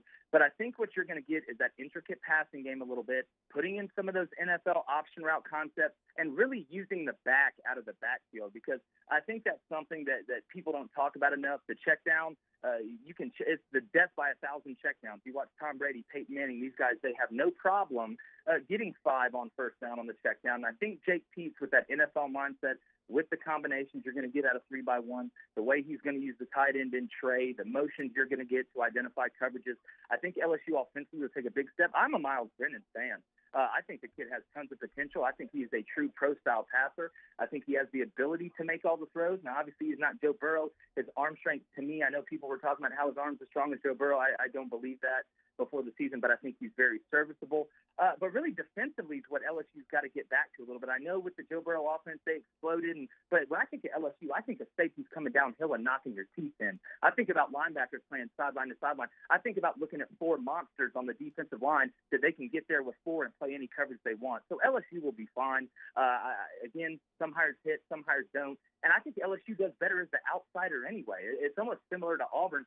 Typically, when there's high expectations, they don't come through. But when they're the outsider and they got a chip on their shoulder and everybody's talking about, how bad last season was, they tend to come out hot. And I know in the weight room they're getting after it right now with those things all over the walls, and they're going to be scary. But I'm telling you right now, Texas A&M to me is scary. If I'm Brian Harsin or I'm any of these coaches in the SEC, I'm worried about Texas A&M because I think they're going to be better without Kellen Mond. I think Jimbo Fisher's smart enough to realize he had to adjust to his personnel last year. He didn't want to put the game in Kellen Mond's hand. They were able to run it down people's throat, and they were almost like a python the way they would squeeze you. And Jimbo's a quarterback, and we all know running the ball is great, but the quarterbacks want to throw it. And if he gets a guy that he believes, I know they've had a few recruits. One kid's really special, a dual threat kid. I know he'll want to swing around and open that offense. They've been getting better on defense every season, and we all know they've got all the resources they need over there in College Station. Jake Crain is our guest. Jake, the no shortage of opinions on Josh Heupel's hire and the job he's got ahead of him at Tennessee. What's yours?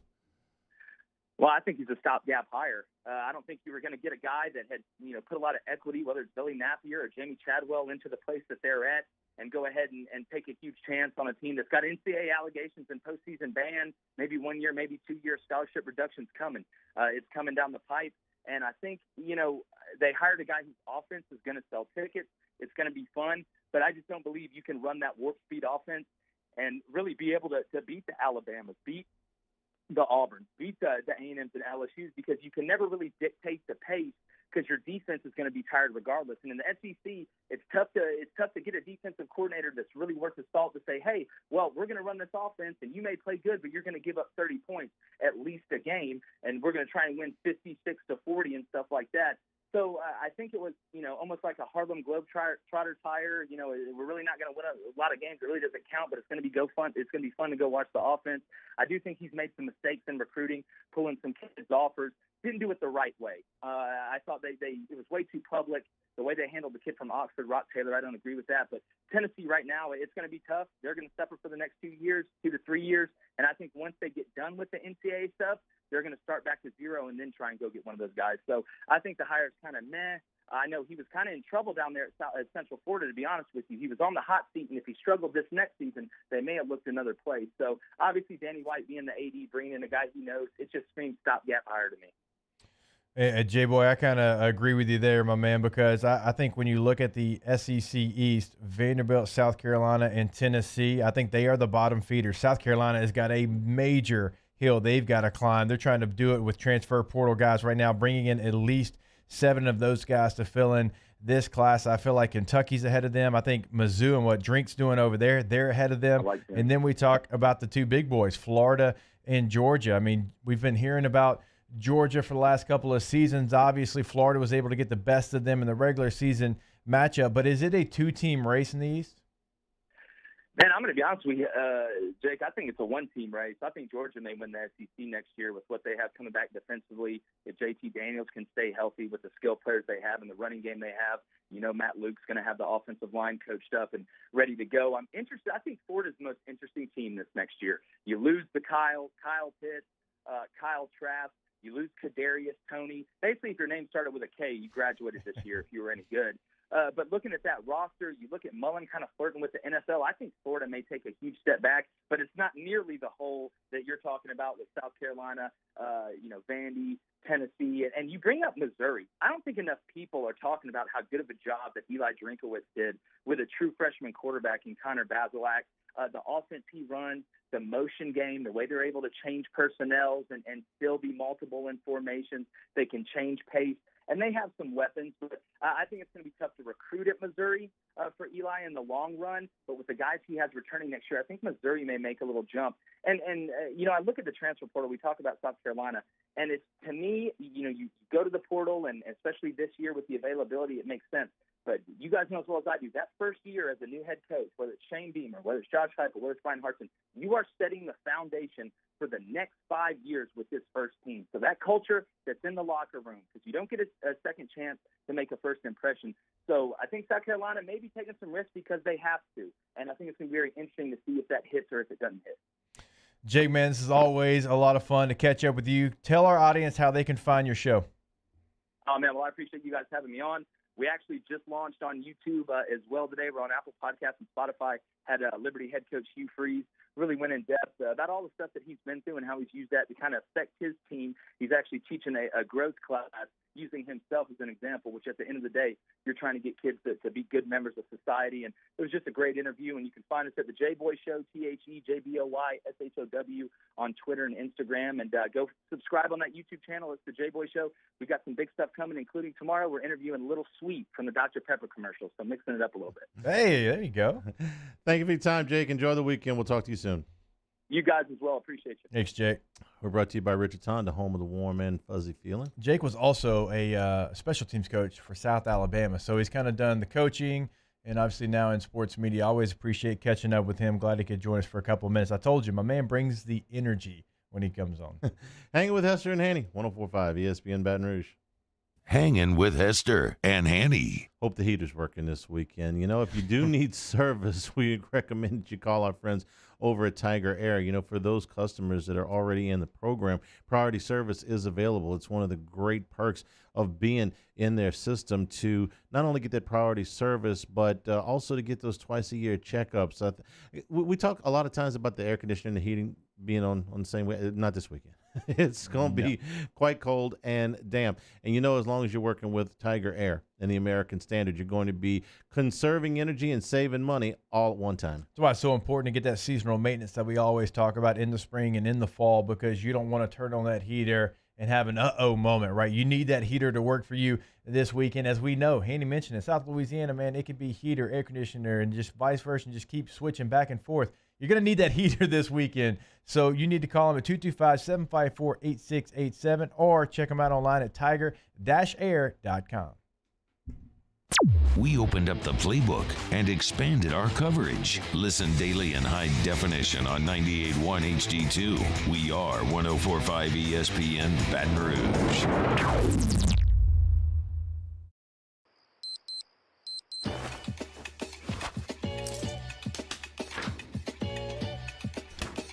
I'm feeling good. So good. I just thought you should know. At All-Star Toyota, you get it all. If you're in the market for an all-new Toyota vehicle, come see our friendly and knowledgeable sales team at All-Star Toyota. Located in Baton Rouge at the corner of Airline and Goodwood, we've been serving our community since 2005 by offering a large selection of new Toyota cars, trucks, and SUVs. Get behind the wheel of your dream car and take a test drive at All-Star Toyota today. This isn't just another day. It's so much more. Kelly's life was put on hold when her auctioneer primary care doctor discovered a rare blood disorder, Her doctor connected her to an Auctioner care team of cancer, heart, and kidney specialists. With multiple primary care locations around Baton Rouge, same-day appointments, and online scheduling, we're relentless about keeping you healthy. Auctioner Baton Rouge, innovating healthcare for Kelly. 50 years ago on Easter Sunday, Breck's Baton Rouge Zoo proudly opened our doors, and we've been hopping ever since. 5 decades of connecting people with animals, teaching our community about the problems facing wildlife and how we can help, and working with zoos across the world to protect endangered species. Today, our future is taking flight by stretching the possibilities of what your zoo can become, while we keep it fun and affordable for everyone. Thanks for coming along. I've been doing business with Luba for 25 years. They're dependable, trustworthy. It's just the attention to detail with our clients. Our folks have years and years of experience. They're highly trained professionals. But many companies have that asset. What I'd like to think makes Luba a bit different is that we use those talents in a way that truly is dedicated to serving the needs of the folks who depend on us. Are you a licensed contractor? There's lots of good contractors in Louisiana doing work the right way, but unfortunately, too many unlicensed contractors are working outside the licensing requirements. Working as a contractor in Louisiana requires a license for the company doing the work. The Louisiana State Licensing Board for Contractors wants to help you get licensed to allow you to conduct work legally. It's not difficult to get the license. We can help you. Go to lacontractor.org for more information. Licensed contractors, it's the law. At Corvell Toyota in Opelousas, Happy Town, USA, $2,000 can get you into a new Corolla for $235 per month. That's right, $235 per month. So come on down to Happy Town. That's Corvell Toyota in Opelousas, Happy Town, USA. Tune into a Friday edition of Game Time, live from Ruffino's on Highland Road. We get you ready for all the action on deck this weekend, and Barstool Ben Mintz joins the show from New York. Jimmy Yacht's Game Time, 10 a.m., 104.5 ESPN Baton Rouge.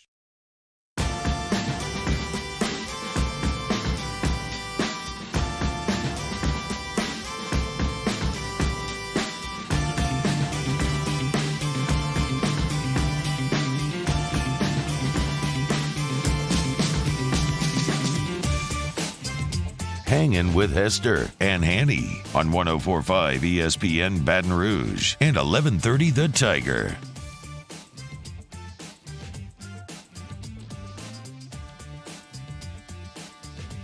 A week from today, LSU baseball starts. Hopefully with better weather. Yeah, no kidding. Like Cody was saying, like poor Beth Tarina, she's got a all-time team, and they've been waiting for 300 days to play, and this is the weather that welcomes them. I'm sure they were excited to get out there. Probably and then after, 5, the weather delays, it's still like, okay, a little bit chilly. But I was impressed that they got it in. It's going to be challenging. You're this right. weekend. As much as we all love purple and gold, Beth and Paul kind of said it this morning too, we're ready to see another color combination. Right. The field with us. You guys always felt that at the end of camp, right? Especially for football. It's like, I've been hitting this guy for a month now. Let me hit somebody different. Yes. It's like, okay, if I have to block, any person, if I have to block Craig Stelz one more time. Right. I'm tired of if Kyle Williams breaks through this line and puts his arm around my neck one more time. Sure, that gets old in a hurry. Oof. Paul Maneri was on OTB this morning, and I think a good place to start, because this is where I think a lot of things are going to start for LSU this year, is with Jaden Hill. Everything goes according to plan, and we had that phenomenal year that we all are hoping we're going to have. Jaden's going to have 14 regular season starts. He'll have a 15th start in the SEC tournament, 16 in the regional, 17 in the super regional, 2 in Omaha. You're talking about 19 starts. Opening day, although it's exciting and we're all going to be back on the field and everybody's fired up, we can't leave it all out there just on opening day with that kid. We have to be building with this kid.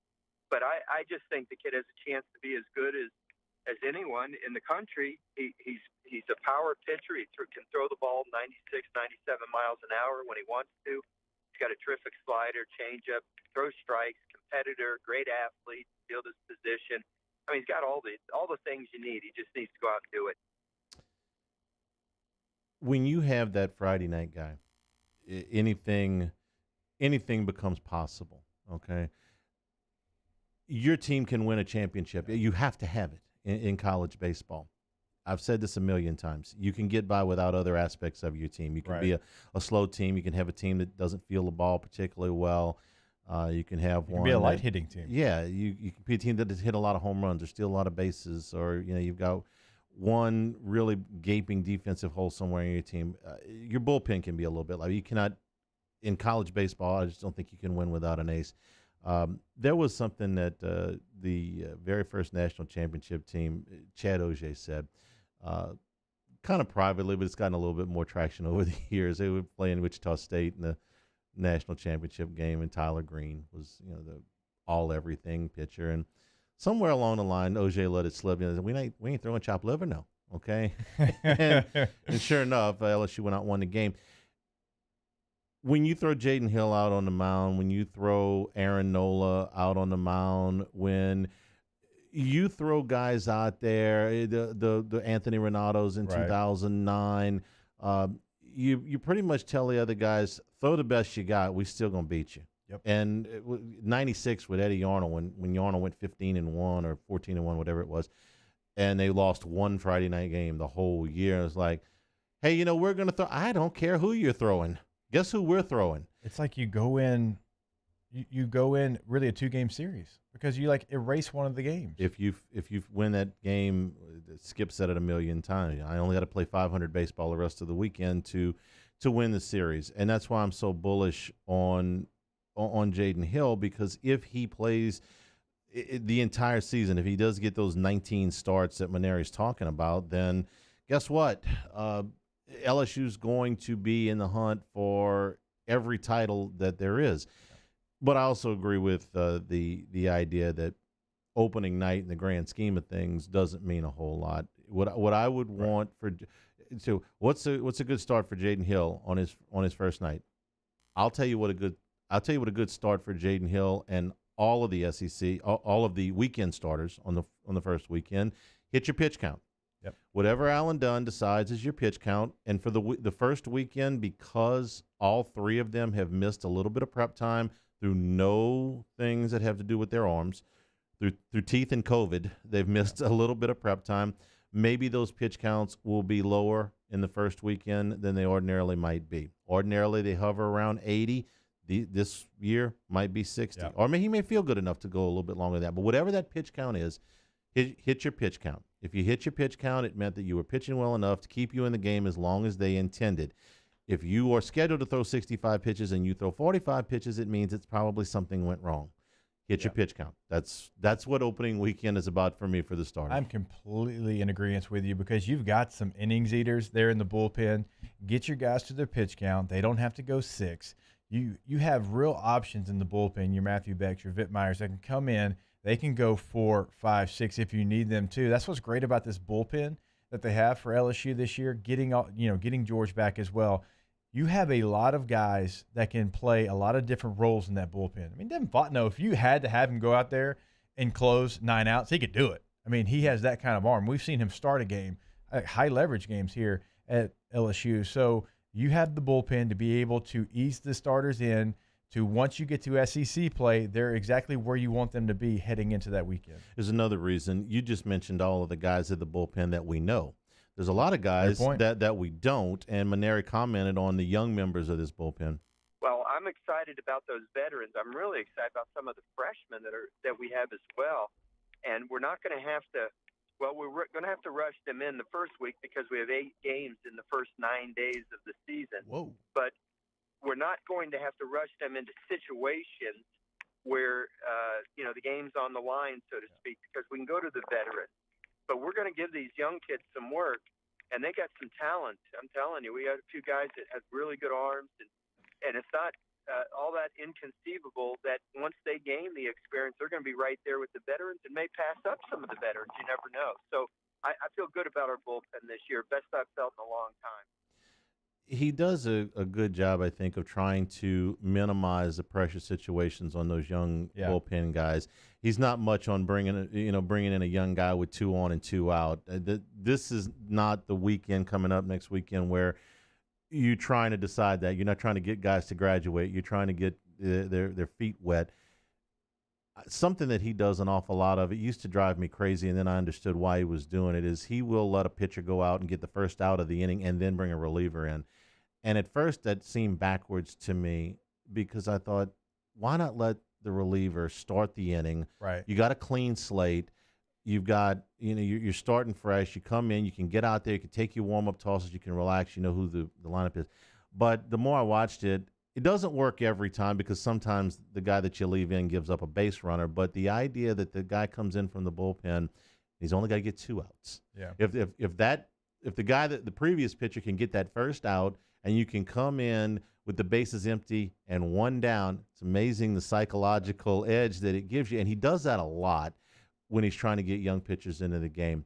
Hopefully that scenario will play out for some of these young guys going in for the first time because any of those, I'm friends with a lot of ex-LSU pitchers, okay? Yeah. The Patrick Coogans, the Doug Thompsons, the Ronnie Rans, and they'll tell you that you want to hear a funny story? Ask Coogan about the first time he ever pitched for LSU and the heckling and all that stuff. He's like, okay, here we are. Yeah. Those guys able to come in those situations. And it's not going to be a packed ballpark this weekend. It's not going to be a packed ballpark anytime soon. Hopefully it alleviates that pressure barrier just a little bit.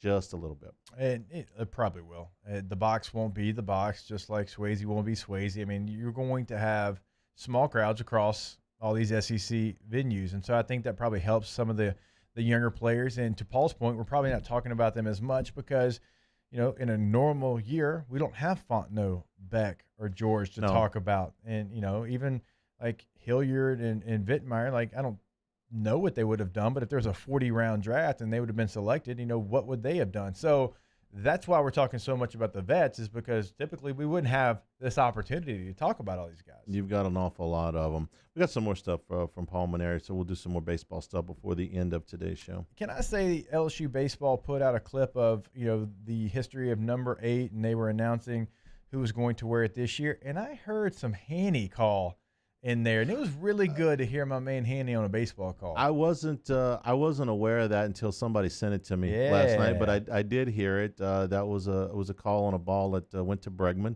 and I spent a lot of time with Alex Bregman when he was here. He was sort of my go-to interview for pregame when I needed something. Right.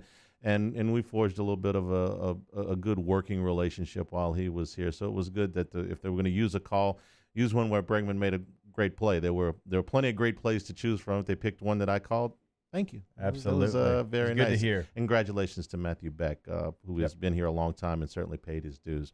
We're brought to you by Richard's Honda, home of the warm and fuzzy feel. And Hangin with Hester and Hanny, 104.5 ESPN Baton Rouge. Hangin with Hester and Hanny. Patient Plus Urgent Care. You never plan for these things that you got to go in on the weekend. A little bit of a fever, a little bit of an ache, sniffles, rashes. God forbid you might break something. The Hester boys maybe fall into that. Or the Hester dad. That's why with 6 locations here in Baton Rouge and the surrounding area, you can get in and get better. So open 7 days a week, 9 a.m. to 9 p.m. Walk-ins are always welcome at Patient Plus. And remember, there's always going to be transparency over at Patient Plus.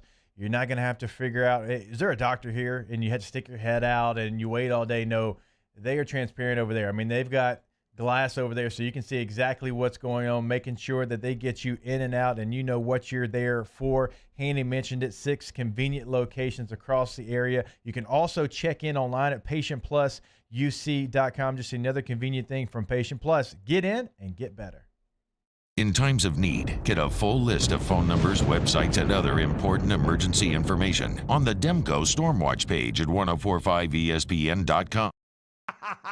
Can you feel it? Spring is almost here, and if you got a new boat for Christmas or you just want to take your boat to a new level, you want front-to-back boat service, HD displays, live sonar that show the fish before you cast, Trolling Motors. At front to back, they got not one, but two NMEA certified techs for all of your marine electronic needs. How does a brand new speaker system sound? Well, guess what? They do that too. So call 225-928-9644 or go to Front to Back Boat Service.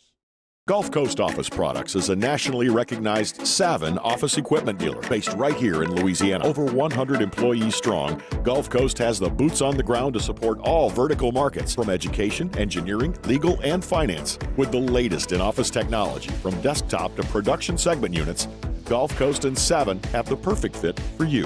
Call 225-756-2644. That's 756-2644 for Gulf Coast Office Products.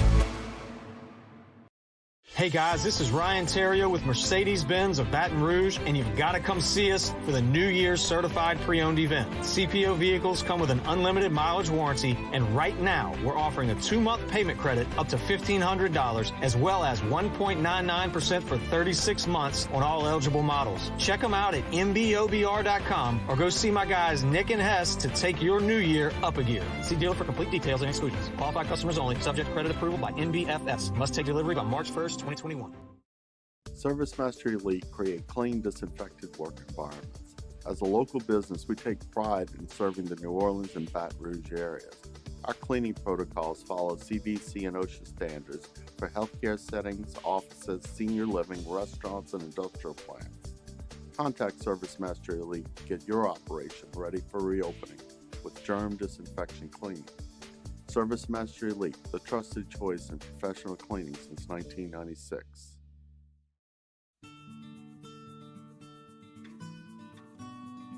This is a house call. This is a follow-up appointment. This is a diabetes checkup. This isn't just more convenient care, it's more advanced care. This is innovating healthcare at Louisiana's #1 hospital, Ochsner.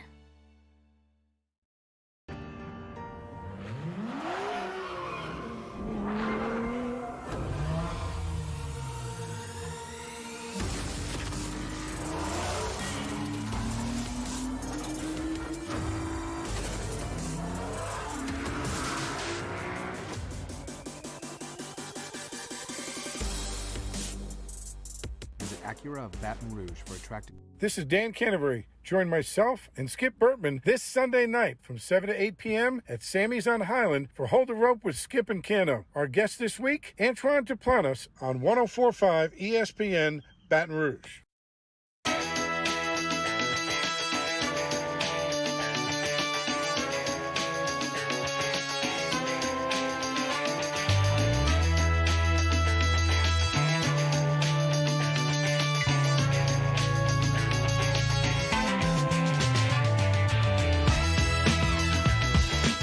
Hangin with Hester and Hanny on 104.5 ESPN Baton Rouge and 1130 The Tiger.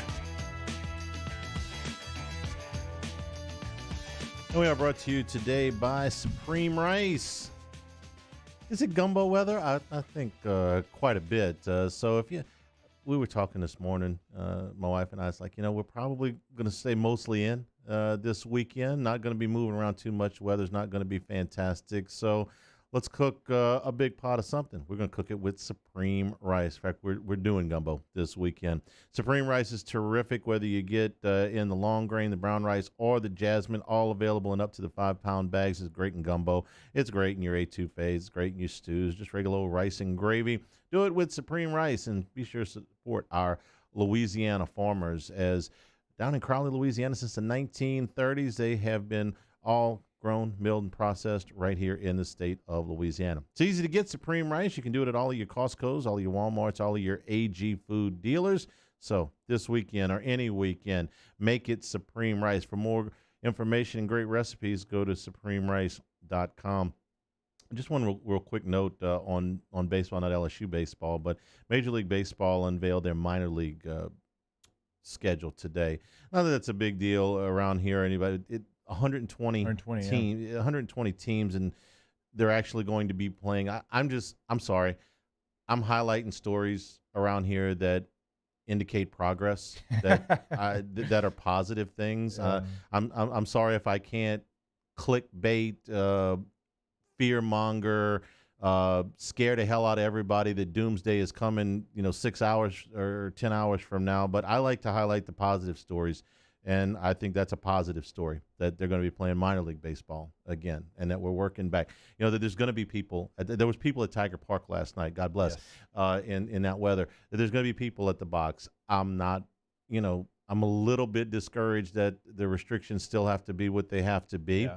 But I am encouraged with some of the overall numbers that are coming out, and I hold out hope that maybe by the time, I don't know, May gets around, that they will be able to loosen some restrictions on attendance. That may be Pollyanna, maybe me just being optimistic. Sue me, okay? I'd like to maintain a positive attitude around here. I doubted it for football, and I knew that for basketball, because it's inside and it's right through the middle of this season, that there wouldn't be any leeway to ease those restrictions on attendance. For baseball and softball, I'm cautiously optimistic that the numbers that they have to have in February are going to be less than the numbers that they have to have in May. Yeah. Wouldn't it be a wonderful thing if, we got to May and warm weather and we could actually have, closer to, I'm not saying capacity, okay? I'm not completely delirious, but more. Is that too much to hope for? No, you always want a little lagniappe, a little extra. Please. Why not? I hope that, and I'll be honest with you, I think if anyone is willing to do it, it's the Southeastern Conference. I think Commissioner Sankey and Herb Minson and everyone over in Birmingham has kind of shown, hey, we're going to be the leader. We don't follow in the SEC.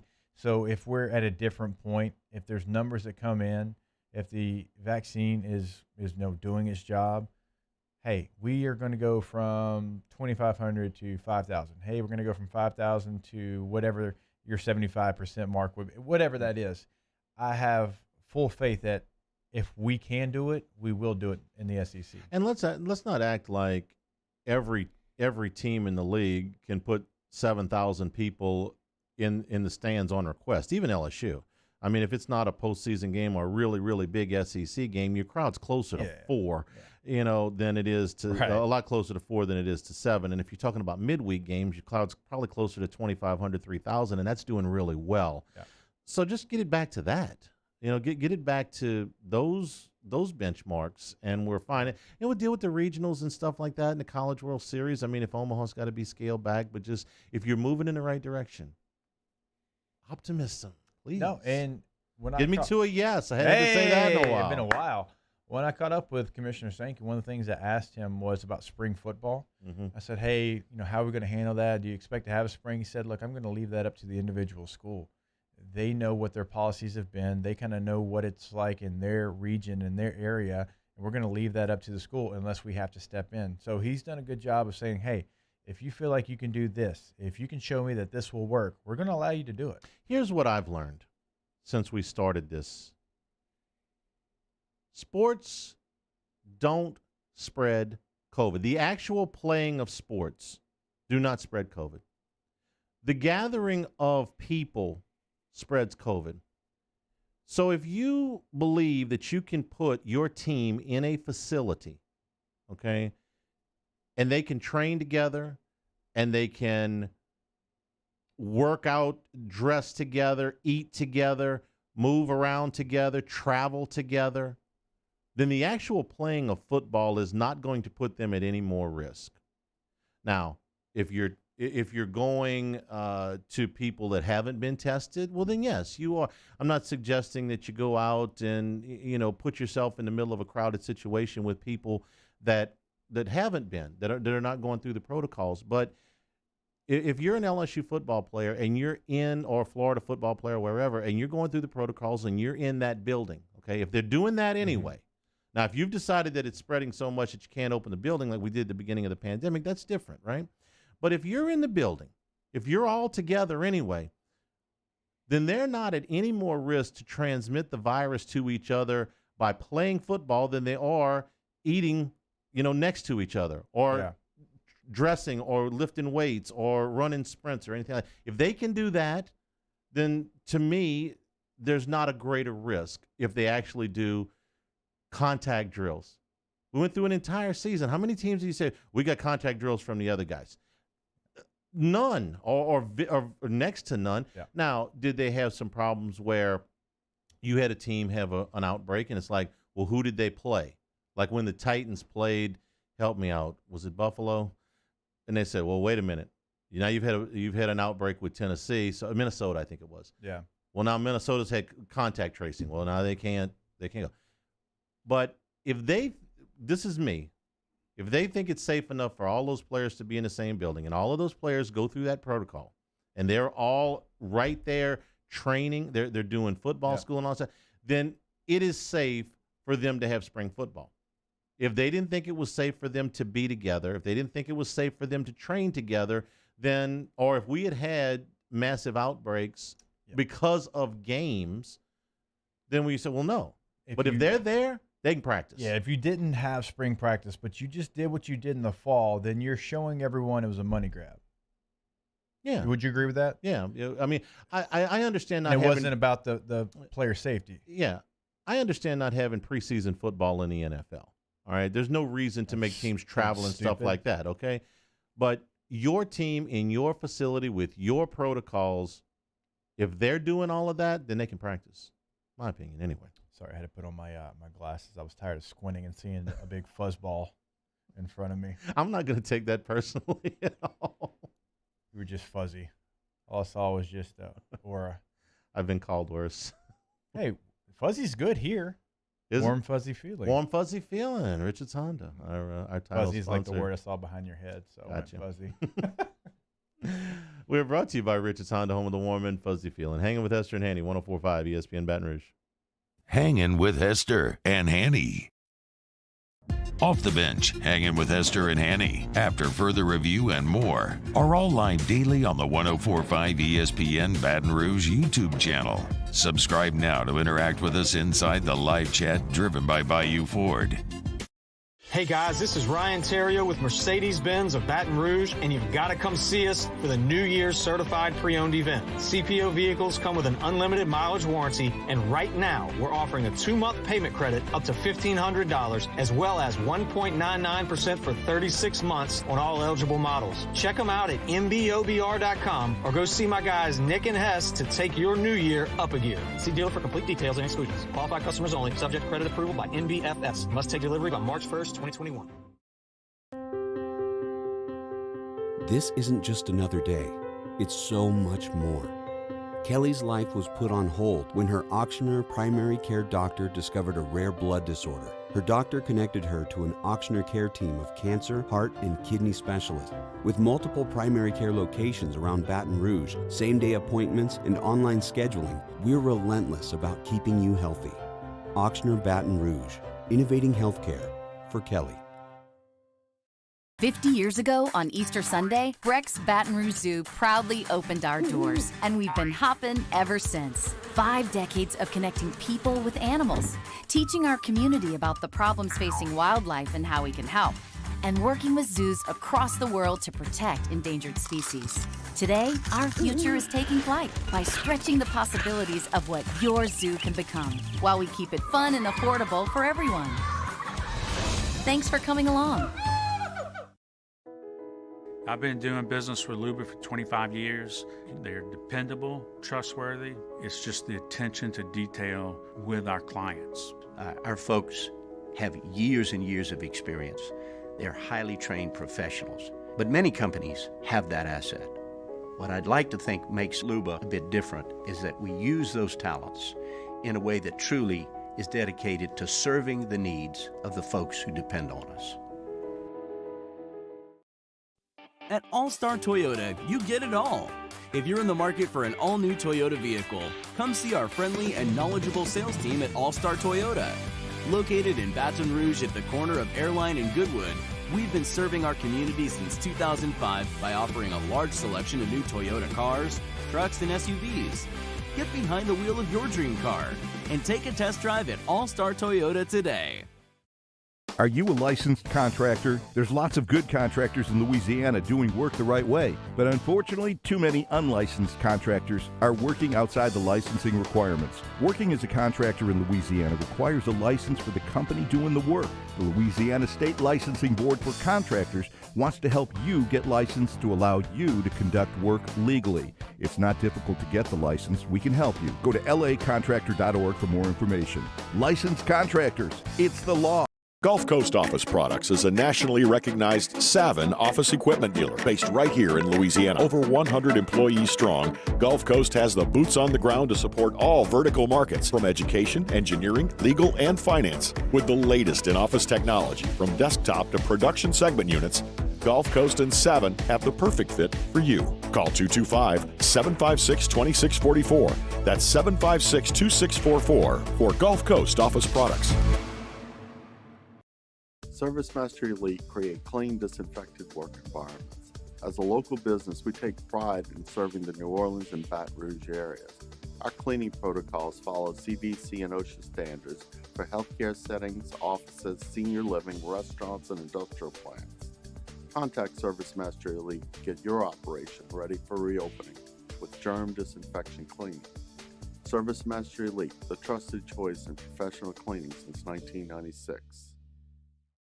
Coming up on Monday's Off the Bench with Hester and T-Bob. Did LSU basketball finally get their first big signature win? Plus, did the Pelicans manage to right the ship? How did LSU gym fare in their battle of 1 versus 2? And we give you our weekend winners. Off the Bench, 104.5 ESPN.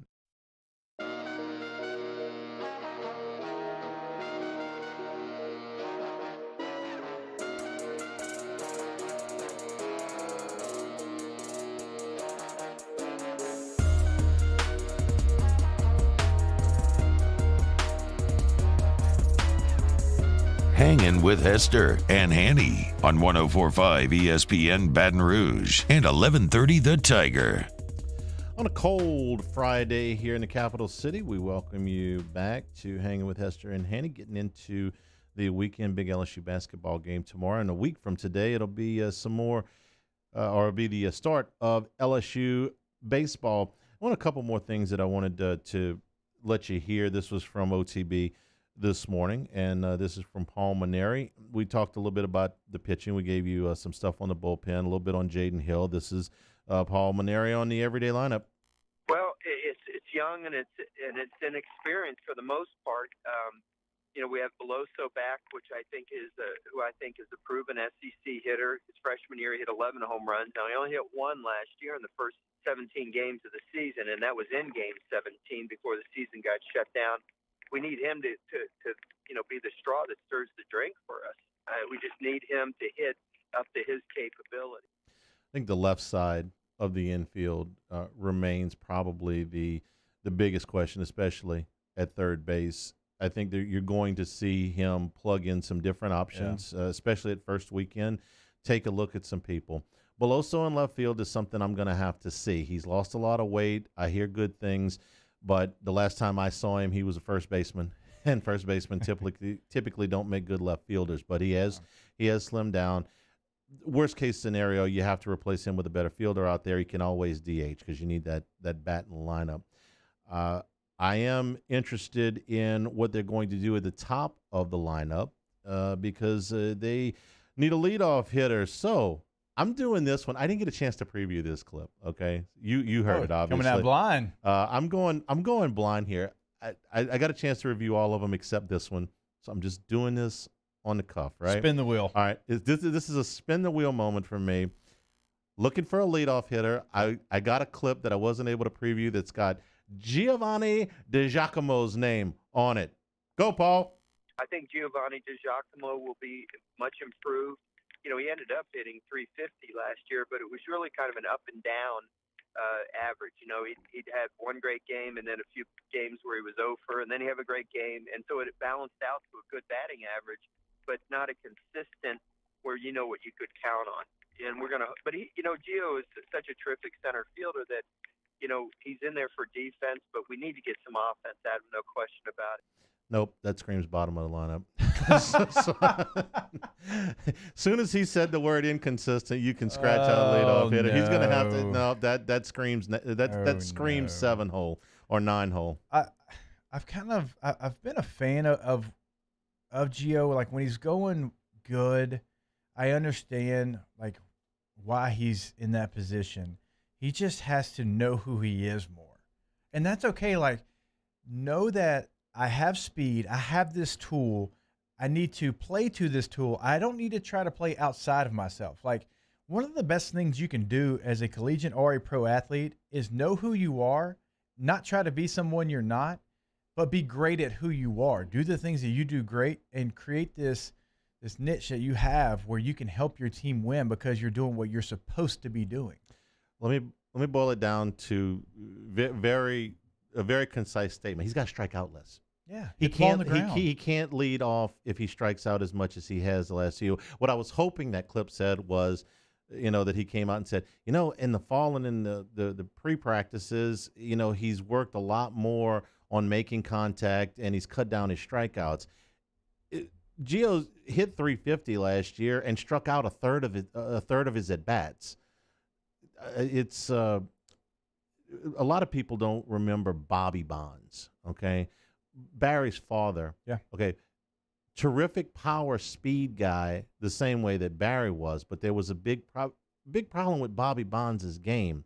He struck out way too much. Barry never had that problem. 30-30 club, used to be a big deal back in the 70s. You only had a handful of guys at 30 home runs, 30 stolen bases. Bobby Bonds did it 5 times. Okay, but he struck out damn near a third of the time. So you could never put him in the middle of the lineup the way Barry was because he struck out too much. DiGiacomo is not a power hitter. I don't mean to make that comparison, but you can't strike out a third of the time and be at the top of the order. So I'm hoping that if he can just cut down on the strikeouts, that he can be a guy that can be up towards the top because the athleticism is there. And certainly there's some fire in that bat. Yeah. But he's got too many holes in his swing based on his prior stats if that doesn't improve. Who does he need to be?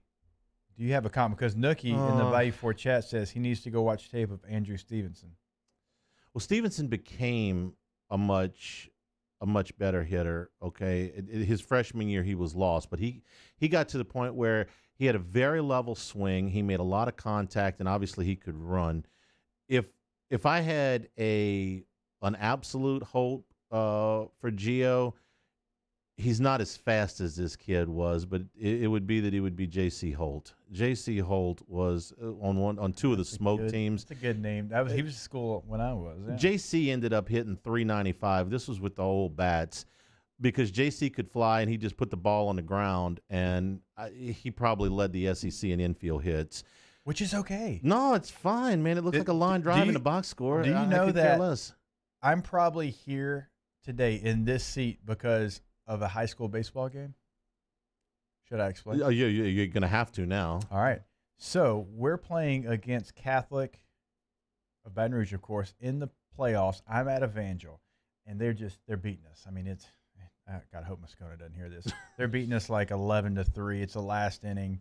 Well, I come up to bat, and I hit one on the ground to the left side, a little dribbler to third. I beat it out. It's 11-3. It's my last year playing baseball. I said, you know what? I'm going to steal second. So I stole second on my own. You'd have got another at bat that threw at you. I said, you know what? I'm going to steal third. Stole third. Our football offensive coordinator happened to be at the playoff game. Said, man, I didn't know Jake could run like that. Like I knew he was fast for his size, but he's like fast. He said, you know what? I think we need to try him at running back in spring, coming up these next couple of practices. Kidding. So because of that, my father-in-law, who's offensive coordinator, sees me in the baseball game, puts me at running back in spring practice that year, and that's how I got started at running back. I was a linebacker, defensive lineman before that. And because of a baseball game, infield singles, stealing bases, Gio, can set things up for your life. The legend was born. Hey. This is why baseball's unwritten rules are so silly a lot of times. Because the only reason he's doing this is because he knows it's his last game. You steal bases in an 11-3 game, you might find a baseball in your ear the next time. Okay. Yeah, Very somebody's true. throwing something from the dugout at you. Yeah. Okay. You're gonna get true. fussed at. But So for me, I was like, y'all are killing us. I ain't never. I ain't never gonna see you guys. You're never again. gonna see it. You're not gonna have a The chance to coach throw was at me. so bad, like holding up the stop sign when I stole third because he had played professional baseball, like so he kind of knew those unwritten. Right. 11 to rules. 3. You don't steal bases. I'm like, Coach Hewlett, sorry, man, I'm trying to get here. I'm trying to show the speed. Although I didn't know that they were actually watching. That's why a lot of those baseball unwritten rules are really silly. No, setting the bar for Gio with a guy like J.C. Holt, who was an All-SEC player, is quite high. But he hit, 350 over basically a third of a season. There's some ability there. Got to cut down on the strikeouts. Do we got time for one more? Yeah, I think we got time for one more. This was Gavin Dugas was another guy that Maneri was talking about this morning. Another guy that I think is going to be the key to our season is Gavin Dugas. Gavin has the potential to be really a force in a lineup. He's capable of hitting 15 home runs. He's capable of hitting 320. He's capable of driving in a lot of runs. I've seen him be awesome. And again, he's another guy I think, being his third year, his confidence has grown, his maturity has grown, and I just think he's ready to blossom like a lot of guys do in past years. I agree. I liked him an awful lot as a freshman.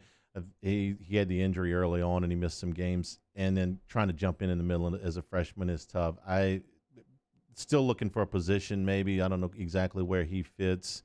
That's kind of a worry I have when I look at the roster. It's like Dylan Cruz, infield outfielder. Drew Bianco, infield outfield. Gavin Dugas, infield outfield. Kay Beloso. That doesn't bother me, especially in a COVID year where you're going to miss. You're going to need some. Yeah, but when you're looking for some guys to start short and third, let's pick up after the top of the hour. Let's do it. 104.5 ESPN Baton Rouge.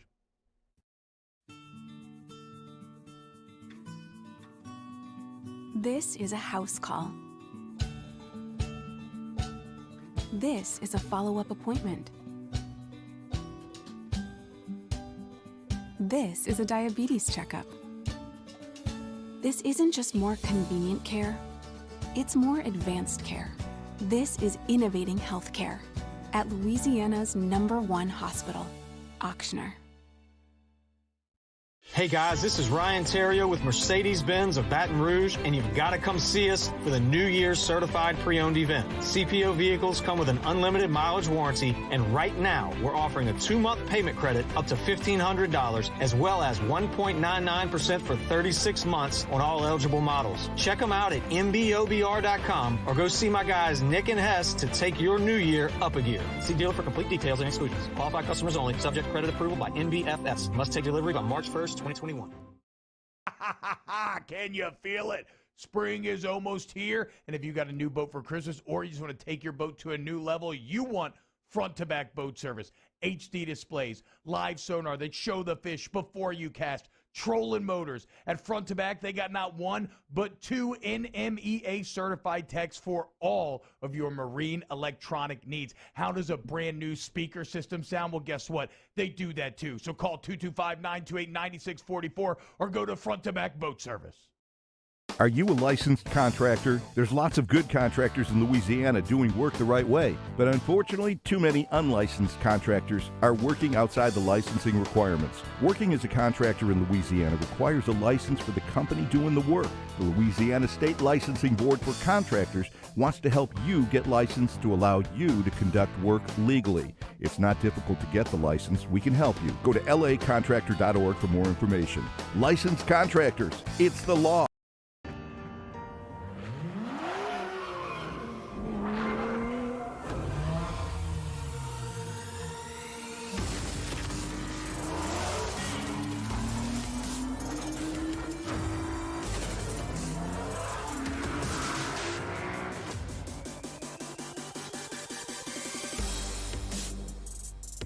Acura of Baton Rouge for attractive offers on the MDX. 50 years ago on Easter Sunday, Breck's Baton Rouge Zoo proudly opened our doors, and we've been hopping ever since. 5 decades of connecting people with animals, teaching our community about the problems facing wildlife and how we can help, and working with zoos across the world to protect endangered species. Today, our future is taking flight by stretching the possibilities of what your zoo can become, while we keep it fun and affordable for everyone. Thanks for coming along. I've been doing business with Luba for 25 years. They're dependable, trustworthy. It's just the attention to detail with our clients. Our folks have years and years of experience. They're highly trained professionals, but many companies have that asset. What I'd like to think makes Luba a bit different is that we use those talents in a way that truly is dedicated to serving the needs of the folks who depend on us. At All-Star Toyota, you get it all. If you're in the market for an all-new Toyota vehicle, come see our friendly and knowledgeable sales team at All-Star Toyota. Located in Baton Rouge at the corner of Airline and Goodwood, we've been serving our community since 2005 by offering a large selection of new Toyota cars, trucks, and SUVs. Get behind the wheel of your dream car and take a test drive at All-Star Toyota today.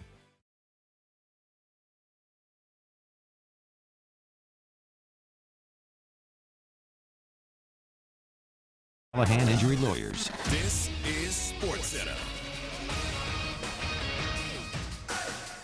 I'm Doug Brown. Defensive end J.J. Watt asked the Houston Texans for his release, and today he got his wish.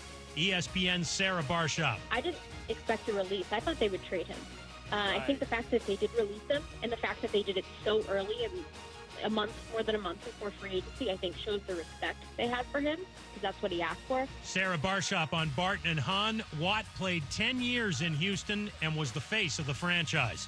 Presumptive number 1 NFL draft pick Trevor Lawrence held his pro day today, a month early. Reps from 17 teams were expected to attend. Lawrence will have surgery soon on his left shoulder, not his throwing shoulder. MLB is making changes to this year's spring training schedule. Split squad games and games against college teams are not allowed. Longer bus rides in Florida will also be cut. The president of the Tokyo Olympic Organizing Committee, Yoshiro Mori, resigns today, more than a week after making sexist comments about women.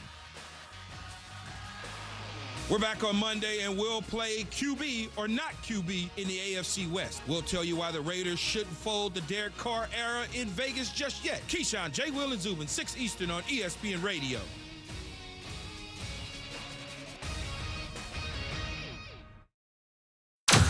Now, Hangin with Hester and Hanny with Jacob Hester and Charles Hanagriff. Hester and Hanny on 104.5 ESPN Baton Rouge and 1130 The Tiger. Alongside Jacob Hester, here's Charles Hanagriff.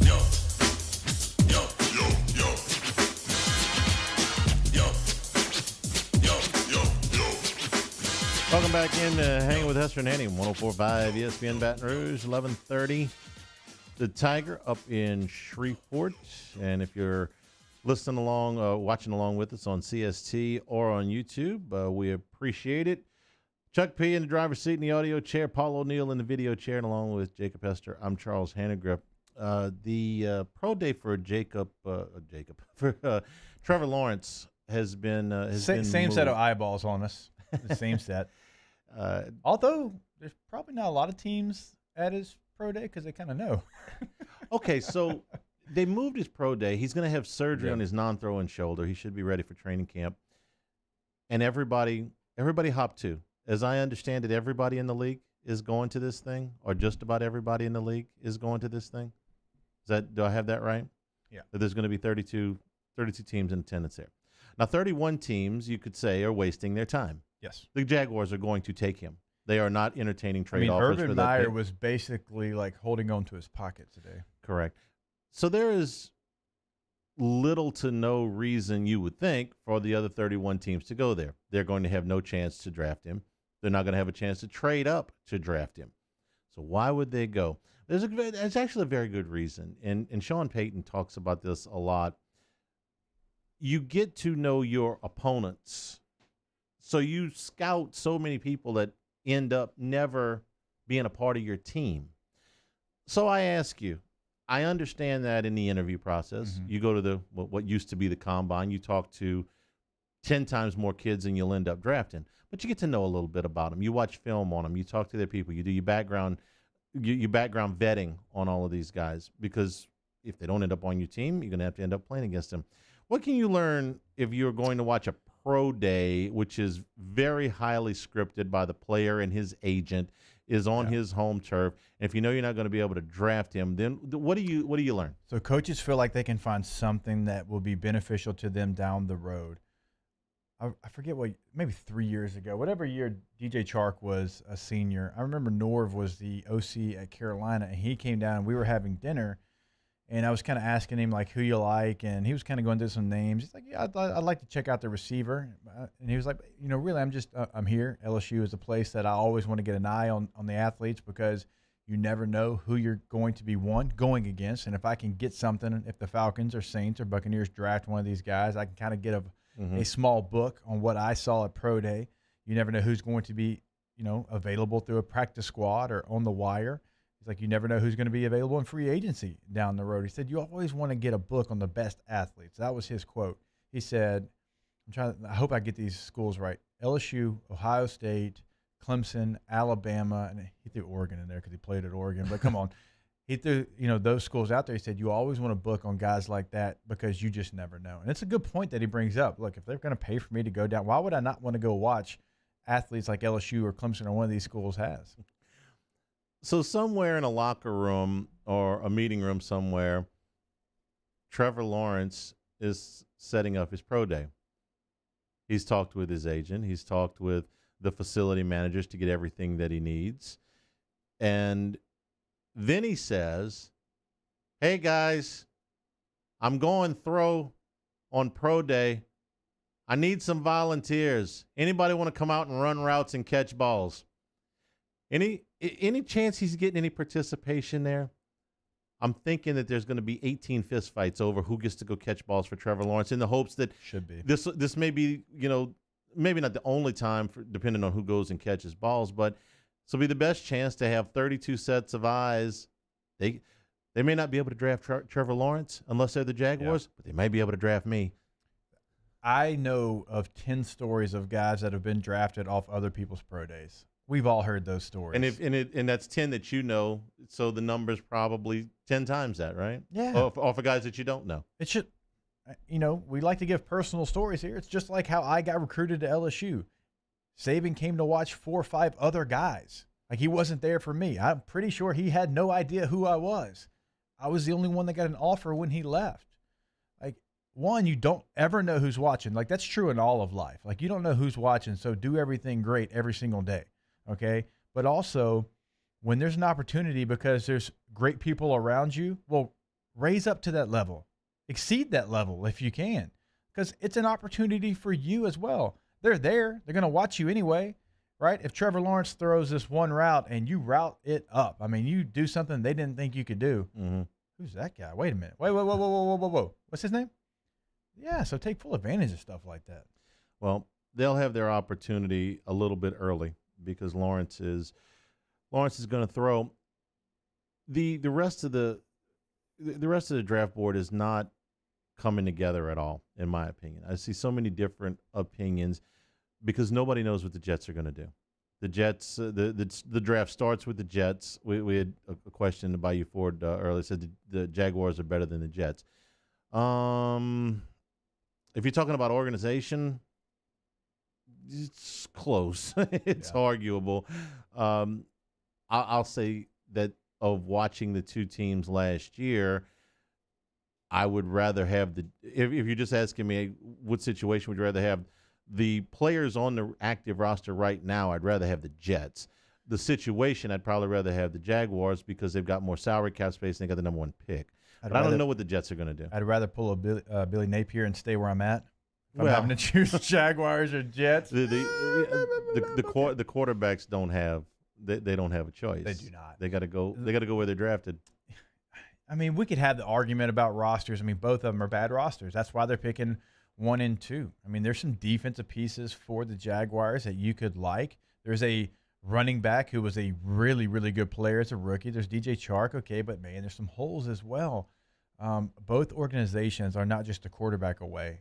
There's going to be growing pains with both of these quarterbacks, whoever comes in, and that's always tough. And I always hate that position for these quarterbacks that they've got to do so much. Like, look at, let's take, Joe. I mean, Joe has Cincinnati's roster. We talked how bad it was as he came in. Now a guy like Tua, well, his roster was pretty good. I mean, the roster they had, and Fitzmagic was able to win games with them, and Tua didn't even have to be the guy. So it's always a different situation. Even you're only selected 4 spots away from each other, but the situation can be completely different. Like whoever Mac Jones goes to, probably in the 15 to 18 range, is going to have a better roster. And so it's a much better roster. It's very difficult for those top 2 quarterbacks because those are 2 of the worst rosters we've seen in the NFL in a good bit. I would take the Bengals roster over both of those rosters right now. This draft has got some similarities, in my opinion, to the 2018 draft when we weren't sure who the number 1 pick after the number 1 pick, because that year we weren't sure who the number 1 pick was going to be. A lot of people like Sam Darnold. The Browns ended up taking Baker Mayfield, and you had the Giants in between there who had decided that they were not going to take a quarterback but might have traded the pick, much like the Jets are in, and they ended up taking Saquon Barkley. But they held the key to what was going to happen after that. Was there going to be a mega trade up for a quarterback? Ended up no. The Jets in much the same way. Now, unlike the 18 draft, this year we know who the number 1 pick is. So let's just consider this year the number 2 pick like the number 1 pick was that year. Who are you going to take? Are you going to trade it? Are you going to take a bevy of picks and stay with the guy that you got? Yeah. Or are you going to make a big move? And that's what the Jets have got to decide. Do they like Zach Wilson or Justin Fields better than Sam Darnold? Yeah. And what else could you get? It's sort of like it's Sam Darnold. Do you like Fields/Wilson better than Darnold / Sewell? Yeah, the top lineman from Oregon. Maybe even so. Or if you prefer one of the receivers, Smith or Chase, and you can trade back. See, that's always my problem when my roster is so bad. And Trevor Lawrence, I understand how people put him on this pedestal as like one of the best in the last 30 years, and so they're going to select him. But if I'm the Jets, do I really like the cat out of BYU, Wilson, or would I rather trade back a little bit, get 3 players for the value of this one? Because look at what the Dolphins did a couple years ago. They traded all their vets for draft choices, right? And they've really turned into a really nice young roster because they were able to turn 1 player into 3. Turning 1 player into 3 is I'm a huge fan of that strategy, but there is something so attractive to me if I'm a Jets fan about them taking Penei Sewell at that number 2 pick and pairing him with Mekhi Becton, who played really, really well as a rookie, and having these 2 gigantic players as my bookend tackles for whoever plays quarterback for me. They're both young. For the next 4 to 5 years, they're both cheap, and I'm going to give whoever's back there a fighting chance. ESPN earlier this week put out a list of the top 50 free agents. And just in my head, as I'm scrolling down, I'm looking at the top tackle, who was Trent Williams, and then the top guard and the top center, who were both in the top 16 or 17 overall. And I said to myself, if I'm the Jacksonville Jaguars and I'm taking Trevor Lawrence number 1, and the owner / GM / pressure from the fans and media is going to force me to play him, even if I'd rather sit him for 6, 8, 10 games a year. And before you think how crazy that is, Patrick Mahomes sat his entire rookie year, except for the last game, which didn't count. I would really rather sit this guy, but it's just not going to be possible. They're not going to tolerate Gardner Minshew for 12 games with Trevor Lawrence standing next to me on the sideline. So if I'm Urban Meyer, I go to the front office and I say, take our free agent money, go get this tackle, this guard, and this center. Yeah. And then with the first pick of the second round, I'm taking another offensive lineman. And I'm going to give my rookie quarterback a fighting chance. Now, does that leave deficiencies in a lot of other places on my roster, yes. But I got a bird dog now. I got a guy, and I'll be doggone if I'm going to let him get pulverized. I am taking the biggest section of my resources, and I'm going to give my rookie quarterback a chance. And so much with the Jets as well. Have I really given Sam Darnold a chance? Maybe they think they have, and they don't think they got their guy. But have you really surrounded him? Have you given him a fighting chance? And if the answer to that is no, and I think it very much is, then I give him these 2 bookend tackles, and then I start to fill in free agency and the rest of the draft some offensive weapons for him, and I at least give him a fighting chance, because some of these quarterbacks, you wonder, it's like, man, did that guy, is it really his fault? Did he ever really have a chance to make it? But nobody's asking me to be their general manager, to their detriment. Look, I wish Cincinnati would listen to you just then. Hey, you got a guy's pretty important. Cincinnati is praying that just because the Jags offensive line actually has a couple of nice pieces.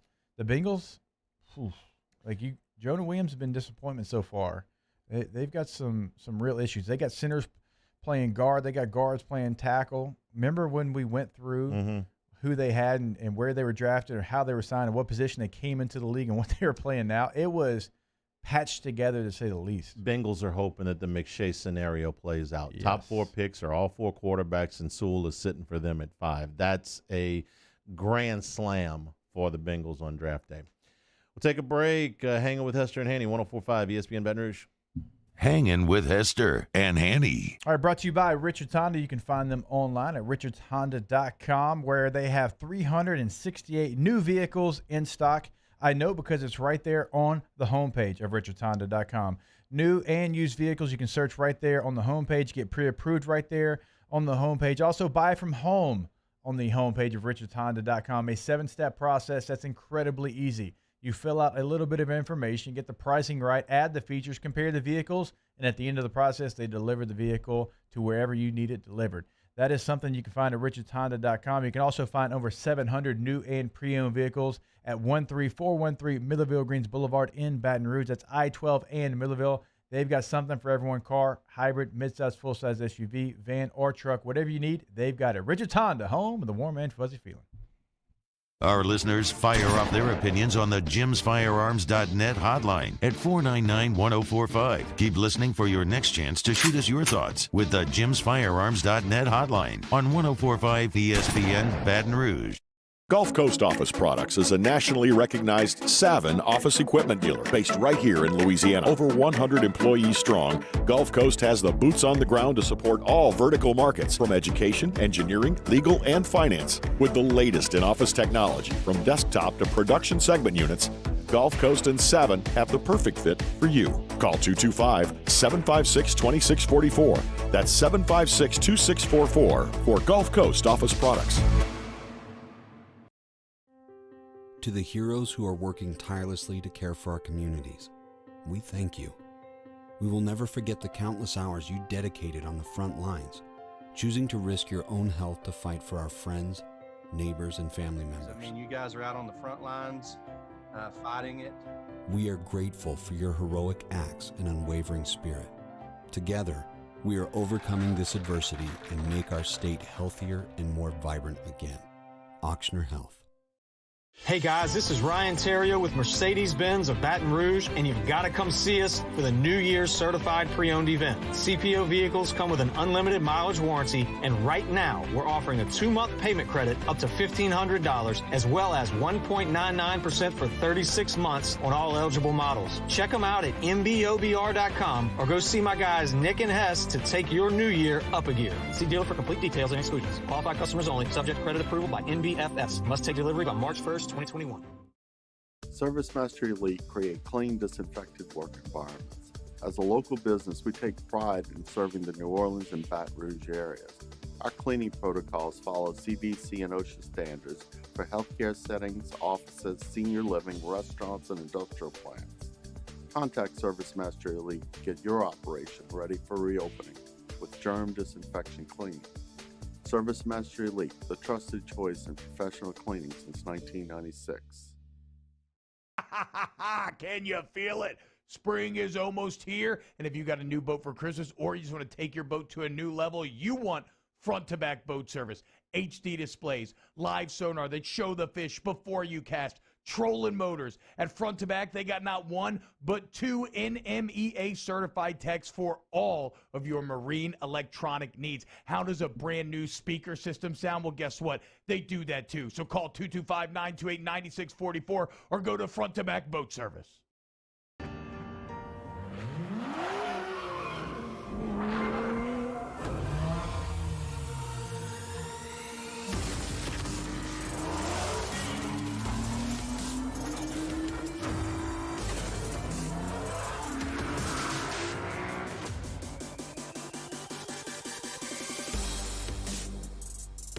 Acura of Baton Rouge for attractive offers on the MDM. Hey, it's Matt Moscona inviting you to join us for Friday's AFR, presented by Don Juan Cigar Bar. The Riot Radio Hours return. Terrio's in studio, and we're previewing LSU, Tennessee, and hoops. Join us 3 to 6, 104.5 ESPN Baton Rouge.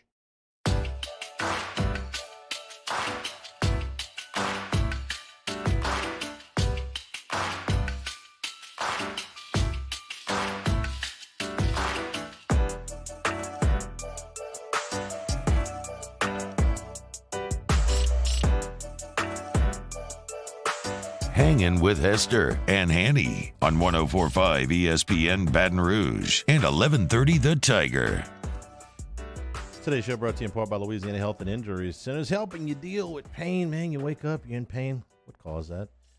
Old sports injury flaring up. You know, you've been in an auto accident somewhere along the line, and something just starts to hurt. A muscle, a ligament strain, a disc, a neck or back discomfort. Let them ease your suffering. Let them get you in an exercise program. Let them get you some stretches that'll help you. Or if you've got to go to a more advanced techniques like dry needling or electric nerve stimulation, ultrasound, or cryotherapy, they can help you there as well. They've done it for members of my family at numerous times. It's been a godsend for us. Louisiana Health and Injury Centers, 13406 Airline Highway, 2832 Plank Road, and on Jefferson Highway near Drusilla, 9026 Jefferson Highway. That's easy access from both I-10 and I-12. Louisiana Health and Injury Centers. Hanny, I got a little trivia question for you here on a Friday. You ready? The answer is Buddy Biancalana. It is not. All right, let me try again. All right, since 2014, there's only been 5 players in the NFL that have had 600 receptions and 7,000 receiving yards. Can you name the 5 players? 600 receptions. 3, 4, 5. 600 receptions and 7,000 receiving yards. So since 14, so roughly over 1,000 yards a year for the last. Going back to 14. Let me say Antonio Brown. Ding ding ding ding ding. Okay, that's one. Boy, he had lousy years the last 2 years. DeAndre Hopkins. Ding, ding. Look at you. Mm-hmm. 2 for 2. Flowers hasn't been in the league that long. Adams hasn't been in the league that long. I'm going to take a flyer. I think this guy's going to be a little bit short on Julian Edelman. No, that wasn't going to work. Julio Jones has missed so much time, but I'll say Julio Jones. Julio Jones. Okay. See, look how good you are. That's 3. I'm just, the time frame, you got to get yourself. One of them, I feel like I have to give you a hint because it's going to be very difficult. Very difficult. He doesn't play receiver. He doesn't play receiver. Okay, well then who's the best catching the ball running back that's played all 7 of those? Running back. Oh, a tight end. Oh, well then that's got to be Kelsey. Ding, ding, ding. Okay. All right, so there's one more. And Larry Fitzgerald has tailed off a little bit as far as the statistics, so probably missed him somewhere. In that, wow. This is kind of the point of why I did it. T.Y. Hilton? Nope. No. This is kind of the point of why I did it. All right. Jarvis Landry. Now, you see, that was Jarvis's rookie year. I'm struggling with the time frame as to who played in their prime all of these years. But Juice never, I feel like, I'm not saying that you were slighting him by any means, but I just feel like he has never, and I'm going back to his LSU career, he has been so consistent in his NFL career. and he does everything you want him to do. The guy plays balls out every single play that he's out there, and he's in that group. Like, he's in that group of Julio, DeAndre Hopkins, Antonio Brown, Travis Kelce. Can I tell you why? Or at least my reason as to why? Yeah. Up until last year, he played on really bad teams. And sometimes, even really good performances get lost when you play on really bad teams. And last year was the first good team that he's played on since he's been in a really good team that he's been on since he's been in the NFL. He hadn't been on a playoff team prior to that. Sometimes those numbers get lost. Ernie Banks hit a lot of home runs for the Cubs. It took him a long time before it's like, man, that guy's great. His team stinks. Sorry, Hunt wasn't here to hear that. Don Mattingly when he was with the Yankees. Mattingly is he is the Yankees' all-time hits, home runs, and RBI leader for a Yankee that never played in the postseason. Yeah. Or did he get in the last year? Even they were awful at that point. Yeah. That never, maybe it said never won a postseason series. Right. Because the Yankees are just littered with those guys. Yeah, it gets lost sometimes. Like the guy that in the 1980s averaged 25 points a game for the Clippers. Back when the Clippers Reggie used to Theus, stink. he a Clipper? Reggie Theus averaged 23 points a game for a lot of different teams because he could score. He was with the Kings. He was with the Hawks.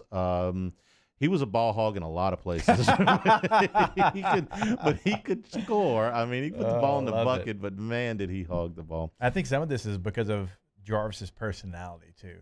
Not to say he doesn't have a big one. Jarvis is when you get that guy in a room, he lights up the room, but he's not a look at me type of guy. Okay. And at that position, a lot of people are. And has he not spent an awful lot of time with his very close friend, Odell Beckham, who is a look at me guy?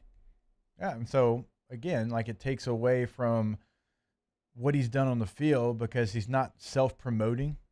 Who do you think was a better receiver at LSU out of the two? Jarvis Landry is one of my favorite all-time football players. Like, I think Jarvis is criminally underrated. I'll take Jarvis. Yeah. I'd give me both of them. To me, they were. I use this analogy a lot when I feel like it fits. Is Stallworth and Swan. If you want one game, if you want the spectacular play, and look, Landry's made a lot of spectacular plays. The last pass Zach Mettenberger ever threw, I still don't know how Landry caught it. But the highlight reel stuff usually belongs to Beckham. Always has. The one-handed catches in the end zone, the one-handed catches on the kickoff and things like that. And if for one game, maybe it would be Beckham. But for a season, the guy I'm sure is always going to be there, it's been Landry. And for the Steelers, 2 Hall of Fame receivers. For one game, Swan. For a season, Stallworth. If, you could go tell Jarvis right now, you're in the postseason, something happens, you're looking for someone on kickoff to go down, you could grab him off the sideline and say, get in. And he wouldn't think twice. He'd go line up at R3. He would put his head in the wedge, if there still could be a wedge, which is soft. There's not. But he could do that and would not complain about it, wouldn't think twice about it, and can make the play. Like, that's what makes that guy a little bit different than most. Yeah. Any game, any situation, is Landry going to be there? Yes. Is Beckham? Not recently. And it wasn't like this at LSU. Beckham was pretty durable at LSU, but since he's gotten into the league, he's had injury problems, he's had attitude problems, he's been moved once. And so is Landry, but it was kind of a different situation that got Landry moved. No, I should have gotten that one because I know that 2013 was there last year. If you were asking me the question, I'll be honest with you. I'm not gonna lie here. I wouldn't have said his name. What'd I do? I got 4 out of 6. I'd say you got 4. I got 4 out of 6. I'd say 4 out of 5. I mean, you kind of had a throw in there, but not bad. We're brought to you by Richard Sonda, home of the warm and fuzzy. Feeling Hangin' with Hester and Hanny, 104.5 ESPN Baton Rouge. Hangin' with Hester and Hanny. We opened up the playbook and expanded our coverage. Listen daily in high definition on 98.1 HD2. We are 104.5 ESPN Baton Rouge. At All-Star Toyota, you get it all. If you're in the market for an all-new Toyota vehicle, come see our friendly and knowledgeable sales team at All-Star Toyota. Located in Baton Rouge at the corner of Airline and Goodwood, We've been serving our community since 2005 by offering a large selection of new Toyota cars, trucks, and SUVs. Get behind the wheel of your dream car and take a test drive at All Star Toyota today. ServiceMaster Elite create clean, disinfected work environments. As a local business, we take pride in serving the New Orleans and Baton Rouge areas. Our cleaning protocols follow CDC and OSHA standards for healthcare settings, offices, senior living, restaurants, and industrial plants. Contact ServiceMaster Elite to get your operation ready for reopening with germ disinfection cleaning. ServiceMaster Elite, the trusted choice in professional cleaning since 1996. This isn't just another day. It's so much more. Kelly's life was put on hold when her auctioneer primary care doctor discovered a rare blood disorder. Her doctor connected her to an auctioneer care team of cancer, heart, and kidney specialists. With multiple primary care locations around Baton Rouge, same-day appointments, and online scheduling, we're relentless about keeping you healthy. Auctioneer Baton Rouge, innovating healthcare for Kelly.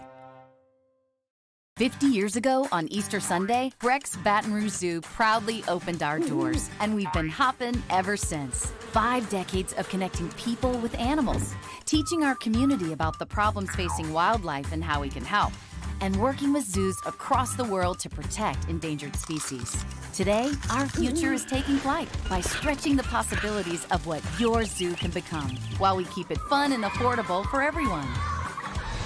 Thanks for coming along. I've been doing business with Luba for 25 years. They're dependable, trustworthy. It's just the attention to detail with our clients.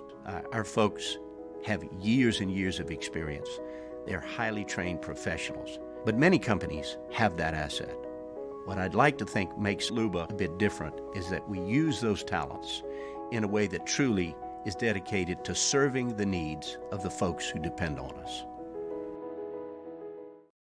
Are you a licensed contractor? There's lots of good contractors in Louisiana doing work the right way, but unfortunately, too many unlicensed contractors are working outside the licensing requirements. Working as a contractor in Louisiana requires a license for the company doing the work.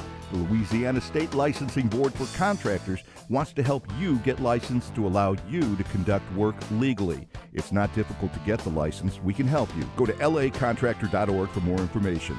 Licensed contractors, it's the law. Gulf Coast Office Products is a nationally recognized Savin office equipment dealer based right here in Louisiana. Over 100 employees strong, Gulf Coast has the boots on the ground to support all vertical markets, from education, engineering, legal, and finance. With the latest in office technology, from desktop to production segment units, Gulf Coast and Savin have the perfect fit for you. Call 225-756-2644. That's 756-2644 for Gulf Coast Office Products. Hey guys, this is Ryan Terrio with Mercedes-Benz of Baton Rouge, and you've got to come see us for the New Year's Certified Pre-Owned event. CPO vehicles come with an unlimited mileage warranty, and right now we're offering a 2-month payment credit up to $1,500, as well as 1.99% for 36 months on all eligible models. Check them out at mbobr.com or go see my guys Nick and Hess to take your new year up a gear. See dealer for complete details and exclusions. Qualified customers only. Subject to credit approval by NBFS. Must take delivery by March 1st, 2021. Tune into a Friday edition of Game Time, live from Ruffino's on Highland Road. We get you ready for all the action on deck this weekend, and Barstool Ben Mintz joins the show from New York. Jimmy Ott's Game Time, 10 a.m., 104.5 ESPN Baton Rouge.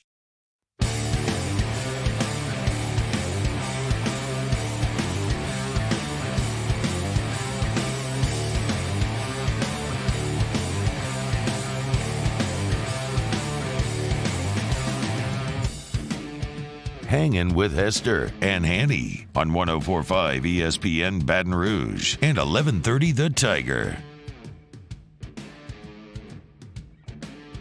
You going hunting for games to watch? You got a lot of college games tomorrow that are definitely worth watching, including LSU and Tennessee, of course. If you're looking for college games tonight, it's pretty slim pickings, but the Pels are back in action tonight at 6:30 against the Mavs. College slate, probably the only people I know watching are Jimmy Odd, Barstool, Mincy, and probably Megan making money. So if you have coin on tonight's game, but if you're just looking for a regular game, very slim pickings. The best team in action tonight is Illinois, and they're a 2-touchdown road favorite. I'll pass on that one, but I do like Mavericks and Pelicans. Mavericks now on a 3-game win streak, so this is a little bit maybe got some similarities to what New Orleans was going through earlier in the week. They went to Chicago on a 4-game win streak and went kaplunk. Maybe Dallas is one of these can't stand prosperity teams. Luka Doncic has been pretty outspoken earlier in the year. He wasn't real pleased with the type of effort that he was getting. Now, he's averaging 28 points a game, so it ain't him. But you got two teams that have a lot of similarities, I think, in the Pelicans and Mavericks. You have teams that have superstars on their team. Okay. Yeah. For when Porzingis plays, which is about half the time. But they call him the unicorn for a reason. Right. When you see him, it's amazing. Because he has bad feet. But Doncic is one of the top 3 or 4 players in the league right now. He's almost averaging a triple-double. No, I mean he's a bona fide MVP candidate if he was on a winning team, and he's one of the top. I can't name 4 players better than him right now in the NBA. And the Pelicans have Ingram and Zion Williamson. They have 2 guys that are capable of being all-stars. And yet both of these teams are trying to find their way. Both of these teams are near the bottom of the Western Conference. Both of these teams are, I would say, about let's say a 20 to 30% chance at best of making the playoffs. Right now, as we stand today, we're not even at the halfway point yet, but we can see it from here. So I would say somewhere around 20 to 30% chance to make the playoffs, trying to get some type of identity, some type of rhythm. Who are we as a team? That's not going to change regardless of tonight's game. If one of them wins 116 to 112 or the other one wins 116 to 112, it's not going to change. But it's 2 teams. I think it'll be an interesting game.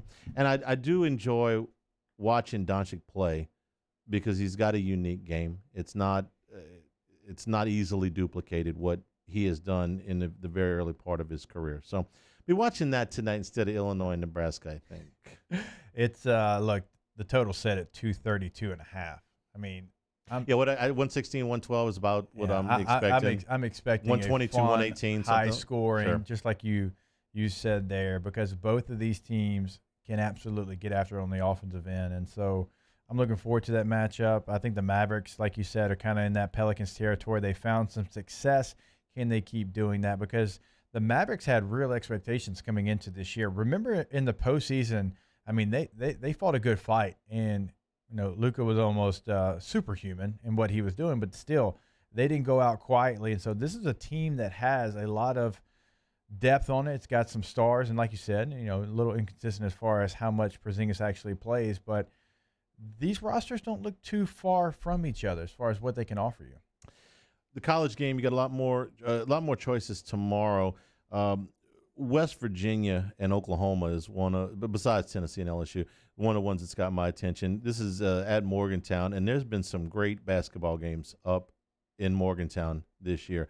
The game that West Virginia played with Texas Tech is one of the best I've seen this year. They had a really, really strong game against Florida. It was a strong game overall. It was a close, competitive game. They had a game against Texas earlier in the season that they lost by a bucket. So West Virginia's been good theater. It's a really good basketball team, and we've seen Oklahoma play with the very best in the country.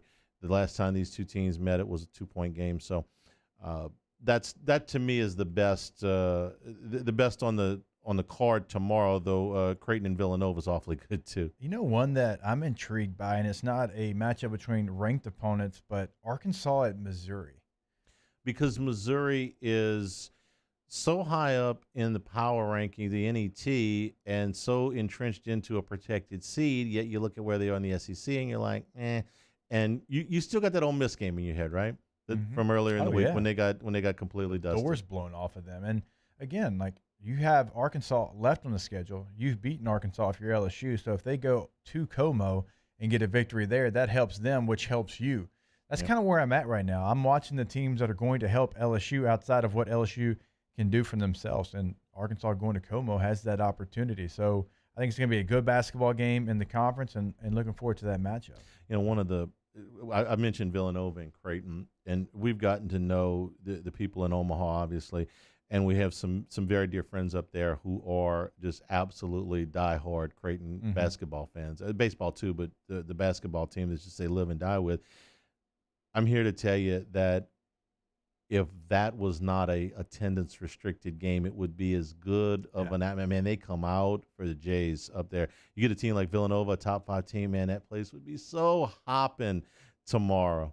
But hey, sir, I keep getting upset about it. I shouldn't even brought it up, but it hit me that was the crown jewel of Creighton's home schedule, and it's going to be restricted, of course. So we had Jay Clark on, the head gymnastics coach for LSU this morning, and I was just thinking, what would number 1 versus number 2 Florida LSU gymnastics look like in the PMAC tonight? There wouldn't be an empty seat. 13,000 people. There would not be a empty seat. I've been to gymnastics meets. The atmosphere is so good. Yeah, I've been to gymnastics meets before. Took our granddaughter to one last year against Alabama, and not one empty seat. Okay, even for some of the big basketball games, it's like, well, there's a couple of guys. No, not one. No, not one. How many times can you get number 1 versus number 2 in the regular season from the same conference? I know obviously football's done it with Alabama. T-Bob talked about that this morning. But you don't get that many opportunities to have that. It's just another stupid pandemic. And we could have 13,000 people in the PMAC. That would be great. We'll take a break. Ask Us is next. Brought to you by Coors Light, the official beer of Hangin' with Hester and Hanny. 104.5 ESPN Baton Rouge. Hangin' with Hester and Hanny. GMFS Mortgage, committed to changing lives. The local Go Local initiative to support our businesses here in our community, make it feel like home. GMFS is giving away $10,000 in Visa gift cards to those who visit our participating Go Local businesses and enter the drawings. For the official locations and the rules, go to gmfsmortgage.com/Go Local, GEAUX Local, Go Local. I had a friend of mine that was considering a refinance, had a great rate on his home already, but in inquiring to GMFS said, wait a minute, you can get me down below 3%. Ended up saving him $100, $120 every month, and the ability to skip a mortgage payment or 2 if he so chooses. That type of deal could be available for you. You owe it to yourself to check out on historically low rates now. Call a qualified counselor at GMFS Mortgage. Let them walk you through step by step all the way to the close. When they talk about changing lives, they're talking about changing your daily or your monthly budget. Start your journey at gmfsmortgage.com. In times of need, get a full list of phone numbers, websites, and other important emergency information on the Demco Stormwatch page at 1045ESPN.com. At All-Star Toyota, you get it all. If you're in the market for an all-new Toyota vehicle, come see our friendly and knowledgeable sales team at All-Star Toyota. Located in Baton Rouge at the corner of Airline and Goodwood, we've been serving our community since 2005 by offering a large selection of new Toyota cars, trucks, and SUVs. Get behind the wheel of your dream car and take a test drive at All-Star Toyota today.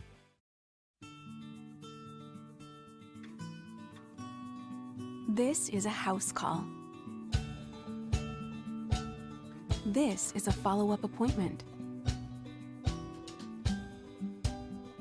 This is a diabetes checkup. This isn't just more convenient care, it's more advanced care. This is innovating healthcare at Louisiana's #1 hospital, Auctioner.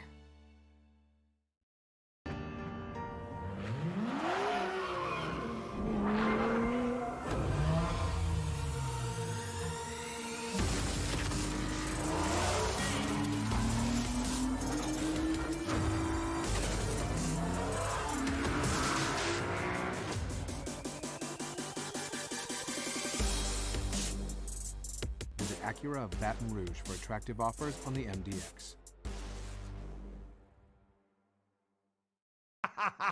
Can you feel it? Spring is almost here, and if you got a new boat for Christmas or you just want to take your boat to a new level, you want front-to-back boat service, HD displays, live sonar that show the fish before you cast, trolling motors. At front to back, they got not 1, but 2 NMEA certified techs for all of your marine electronic needs. How does a brand new speaker system sound? Well, guess what? They do that too. So call 225-928-9644 or go to front to back boat service.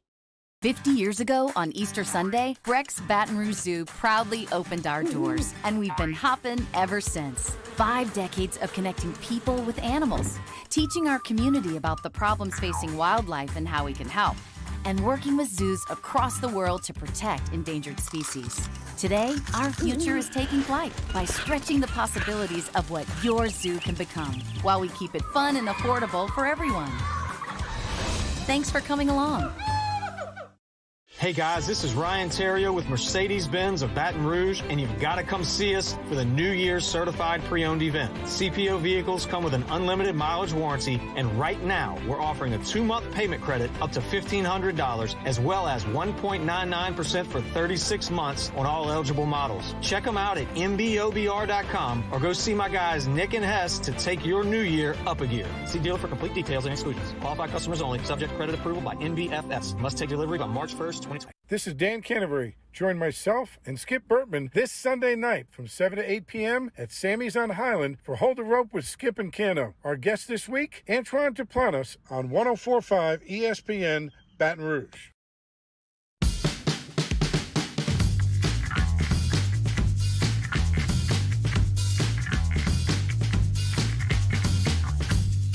Hangin' with Hester and Hanny on 104.5 ESPN Baton Rouge and 1130 The Tiger.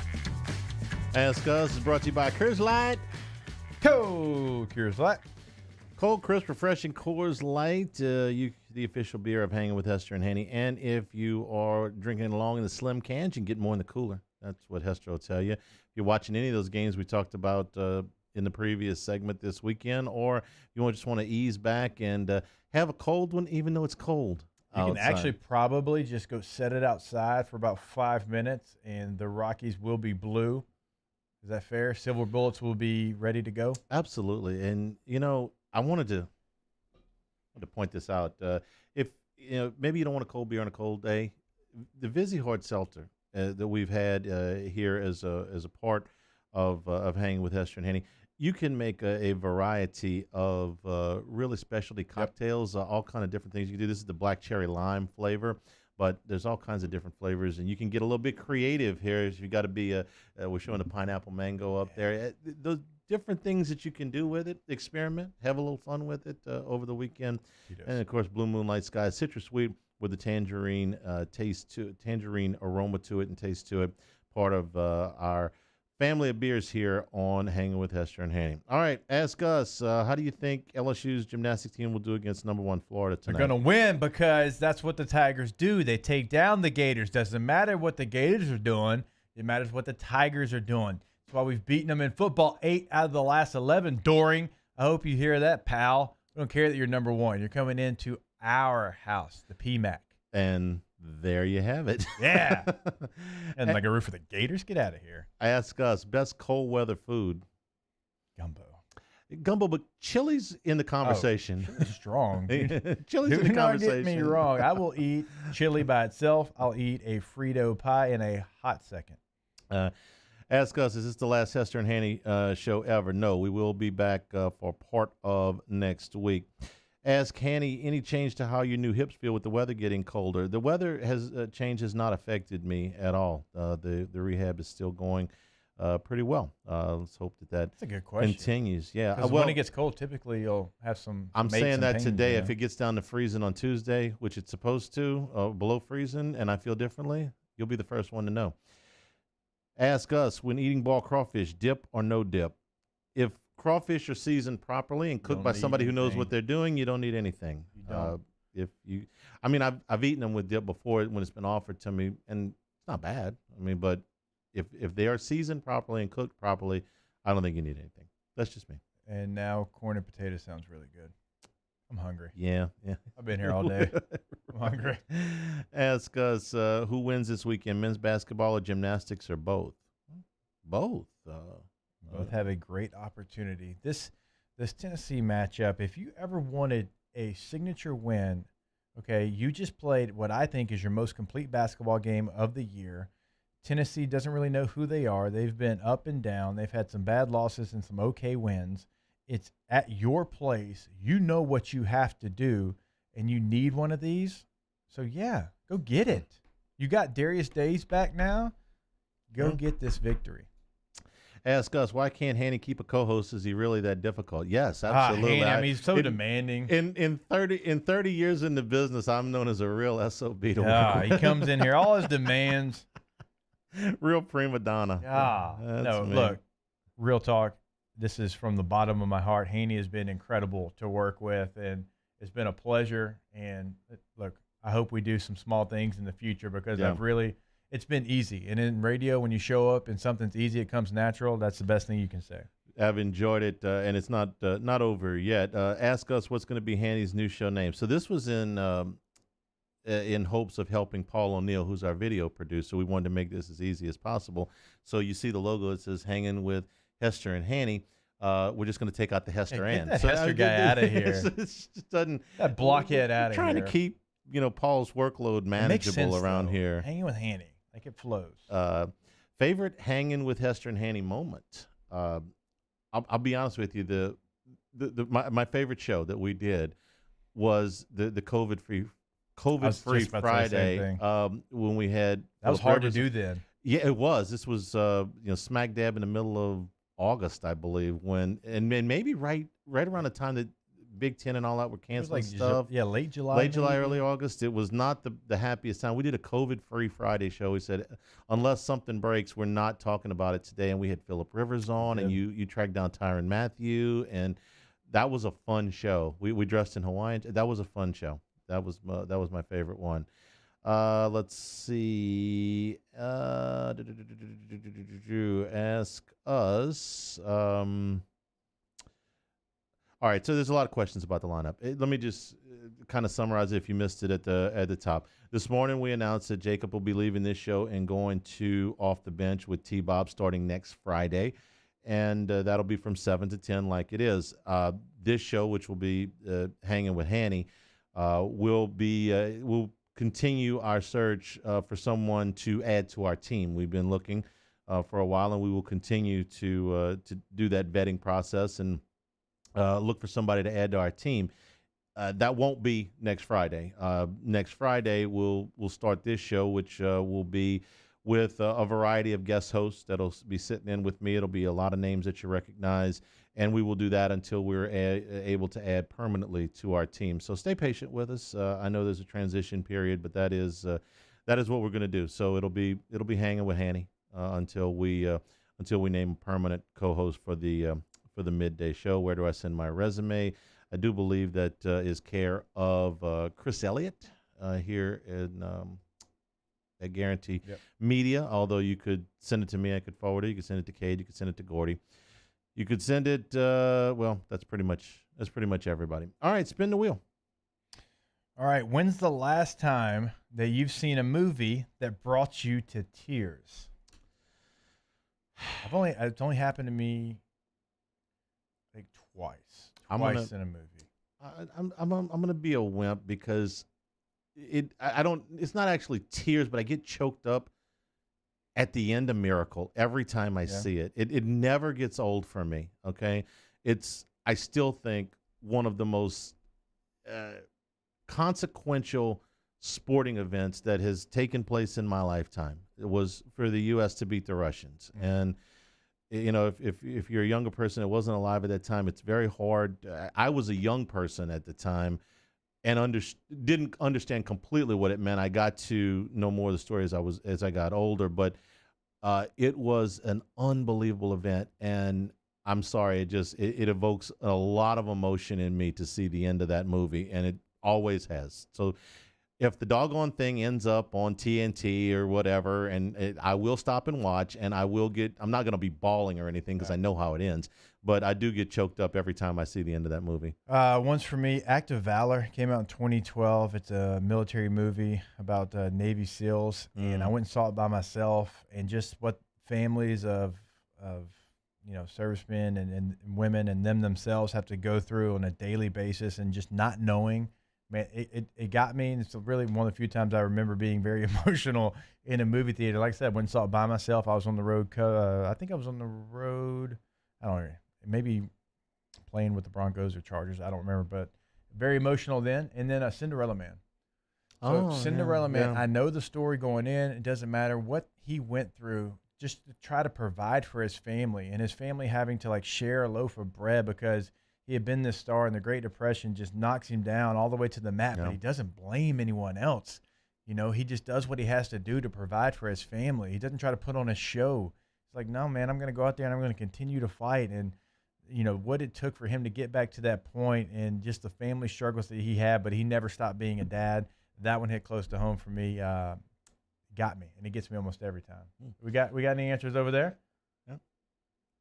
Yeah, so my son and I, we've seen every Marvel movie together since Iron Man 2. He's 17 now. We watched all of them opening night every time they came out.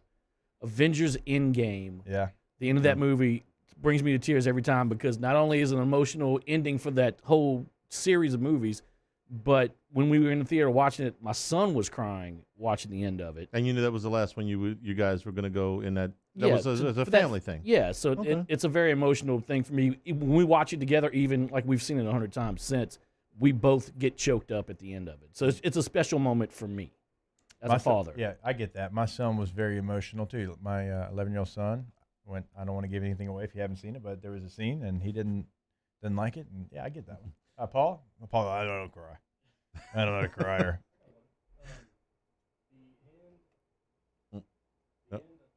Oops, sorry. There you go. The end of Fast and Furious 7, there's actually some truth to that because Paul Walker in real life obviously passed away. Yeah. And they showed him for the last time. I think it was his brother who was sitting in, because he had already passed away, and they put his face, and it was, okay, Paul. The whole montage for Paul Walker was Paul. a little tearjerker. Got you. Nookie coming with Toy Story 3, which is more of a tearjerker than you would think. And every time this comes up, I get a friend of mine that, and he'll know who he is if he's listening today, that will text me, how can you not say Brian's song? Okay, yes. I don't know that there's any guy that's ever played football in his life that can't watch Brian's song and not cry. I mean, yes, that's the all-timer. Thanks to everybody for participating today. For Chuck P., for Paul O'Neill, for Jacob Hester, I'm Charles Hanagriff saying thank you and good afternoon. Have a great weekend, everybody. Stay tuned for AFR 104.5 ESPN Baton Rouge. Hangin' with Hester and Hanny. I've been doing business with Luba for 25 years. They're dependable, trustworthy. It's just the attention to detail with our clients. Our folks have years and years of experience. They're highly trained professionals. But many companies have that asset. What I'd like to think makes Luba a bit different is that we use those talents in a way that truly is dedicated to serving the needs of the folks who depend on us.